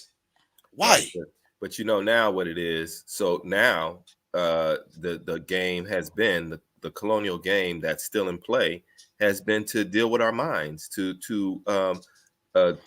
be self-defeatist. I'm listening to young folks on what's Black to Africa, the young lawyer in Uganda said that if it wasn't for Europe, they would still be in the Dark Ages, which is what I heard a young brother, Idoma brother in Nigeria say. Which is a lie. Same thing. He said the exact. But listen to this is what the youth is saying. They're saying this is what's coming out of their mouth. Because these youths don't even listen to their elders. They rather listen to a TikTok video or a YouTube short or some, because they're being seduced, right? So they see Red Bottoms, they see Jay-Z, they see all this stuff, and they think, oh man, I'm missing out, and they have no clue what it is. No, what about the curriculum in school? Isn't it teaching them that basic? Nope. The Nigerian curriculum doesn't even teach the slave trade. I say this all the time. Plan. The colonial action is still in play. That's it, right there. They were returning history. You know that they took history out of the curriculum. Yeah, they took it out. Now they're trying to bring it back. About 15 years ago. Yeah, they are looking to bring it back again. But you see, the problem is very, very endemic. But I don't think it's enough to explain the failures that we have seen. And because 10% of the population to really be aware, and you can change the whole system. The problem is that 10% didn't change the system when they could have. Until today, we still signing. This is why I describe such deals as rubbish, because there was no use. The kind of deal that is what the paper is written on is the kind of arrangement that China had with the Soviet Union when developing their technologies for their nuclear technologies, or the one the Indians had with Russia too, or the type that Pakistan had with this in China. Those type of things is what you need, not this trinket, this arrangement that they give you. Because what happens is that when they give you this type of trinkets, what happens is that after a while, when the political climate change or the environment changes, they'll come back for more. They'll come back and take everything they've given to you, just like they did to our forefathers. And this is why we hack into know the patterns repeat themselves over and over again. The Western powers don't seem to understand the concept of sharing. They really don't. They don't share. Right, but all they understand is take. You know, Peter Obi is a revolutionary movement that's happening. The only thing I have to say, though, about it is that if the people's minds have not, the revolution begins in the mind. So if they get him in office and then he is killed or he starts doing different than what they thought, if the people themselves don't know, and if they haven't made the change themselves, enough of the people, then he's gonna just do what's been going on. But if the revolution is also happening if that's what's happening with Peter Obi, then it doesn't matter who's going to be in office, because the people will make sure that the right person is in office, or there will be no government. It'll just be total. Because I think you've interviewed Obi and Al Mustafa. So based on, in terms of creating a strong Nigeria and a diasporic outreach, which of those two leaders do you feel is most capable, in your honest opinion? I've not interviewed Obi. I've talked to three other presidential candidates. Obi hasn't come on. However, from what I can see, because let's face it, Obi is the one that has a bigger political following. So, and the fact that he's also Afrocentric, I think he has a chance, and he understands it. You know, he's a Christian. He understands the West. He's raised his children in the West, so he sees the African American. He sees the recent African diaspora. He sees all of them. Not like Al Mustafa. Al Mustafa is a Muslim, you see. So is that easy for them to see into the other groups and understand them properly? If you look at when Al Mustafa was in office, he went to Gaddafi. From what he said to us, that he went to study how Gaddafi was able to thwart the Western sanctions. Then I asked him, but you learned about the economic procedures that he used to thwart the Western, which probably explains why Abacha put money overseas all over the place that they accuse him of stealing now. They learned about all that, but they didn't learn about the military posture that Gaddafi had. And I said, but Gaddafi required the West to have to bomb him to get to him. But you were in charge of Nigeria because you didn't pay attention to the security aspect of it. You lost your primary charge, which is Abacha, and you lost another major candidate in Nigeria, which is the president, which is Abiola. That is a massive failing because you didn't pay attention to security. The importance of security for a security. And I told him, as a warrior, you should have known that. And if anything, you should have taken responsibility too. Because God said, for honor here, you are supposed to be in charge of these important people, and you failed. And he comes. And what did he say? Sometimes he tried to dodge it. That's the first time somebody actually put him down, because everybody likes to do moralize and all the rest of it. He tried to dodge. He said it's not about the security forces. It's not about. He didn't give any answer in the end. He didn't give because of me. He actually came. He interviewed, and he actually came back to the interview when I was questioning him about that. So it tells you that he too, somewhere in his heart, knows that he has a feeling. But one thing I will give to him is that he actually said it openly, that Abacha was killed, Abiola was killed. He didn't mince his word about that, that the symptoms were the same. And that he also talked about he went as deep as talking about the plans that they sold to Nigeria was sabotaged in such a way that it will be wasting a lot of energy. We will never be able to industrialize. It's crazy.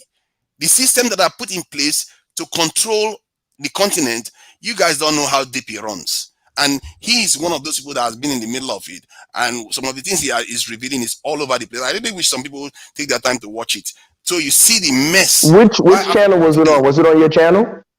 If you search Brekete, online and just search Al Mustafa, you see it all. Just hear what he's saying. No, I'm talking about the interview where you asked him the question. It was on Dr. Damages. If you search Dr. Damages, you see that when he came on.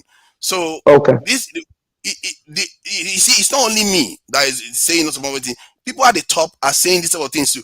I was on a Nigerian news channel, and this presidential candidate from another party was talking about raising 1 million soldiers, and they just cut him off. It tells you that there's an awareness that they know they need to change something, and they are beginning to understand that it's their security failure that's making us very vulnerable. We can't even protect our national assets. They said if you go to like our broken down refineries today, Dynas, if you go to our broken down refineries today, you will see soldiers, because they are beginning to understand that they need to protect their national assets. That if you go there, they are very, very twitchy. They will look to shoot you. If you go vacation, I mean, it's matter. Without it, you can't develop any industrial in a country. Sorry, go ahead, Dynas. No, yeah. So, guys, we're going to go ahead and close out. Everyone, thank you so much for joining. On the way out, if you have not bought the documentary In Search of Uhuru, please go to searchforuhuru.com. Buy the documentary. This is the most impactful documentary, Africa-based, Africa-focused documentary of 2022. So please go to searchforuhuru.com. Support the documentary. We'll be back on probably later on today. Have some announcements, tour related. So everyone, thank you so much for joining. Like, share, subscribe. Until next time, family. Dynasty Mirror, Search for Uhuru. Peace.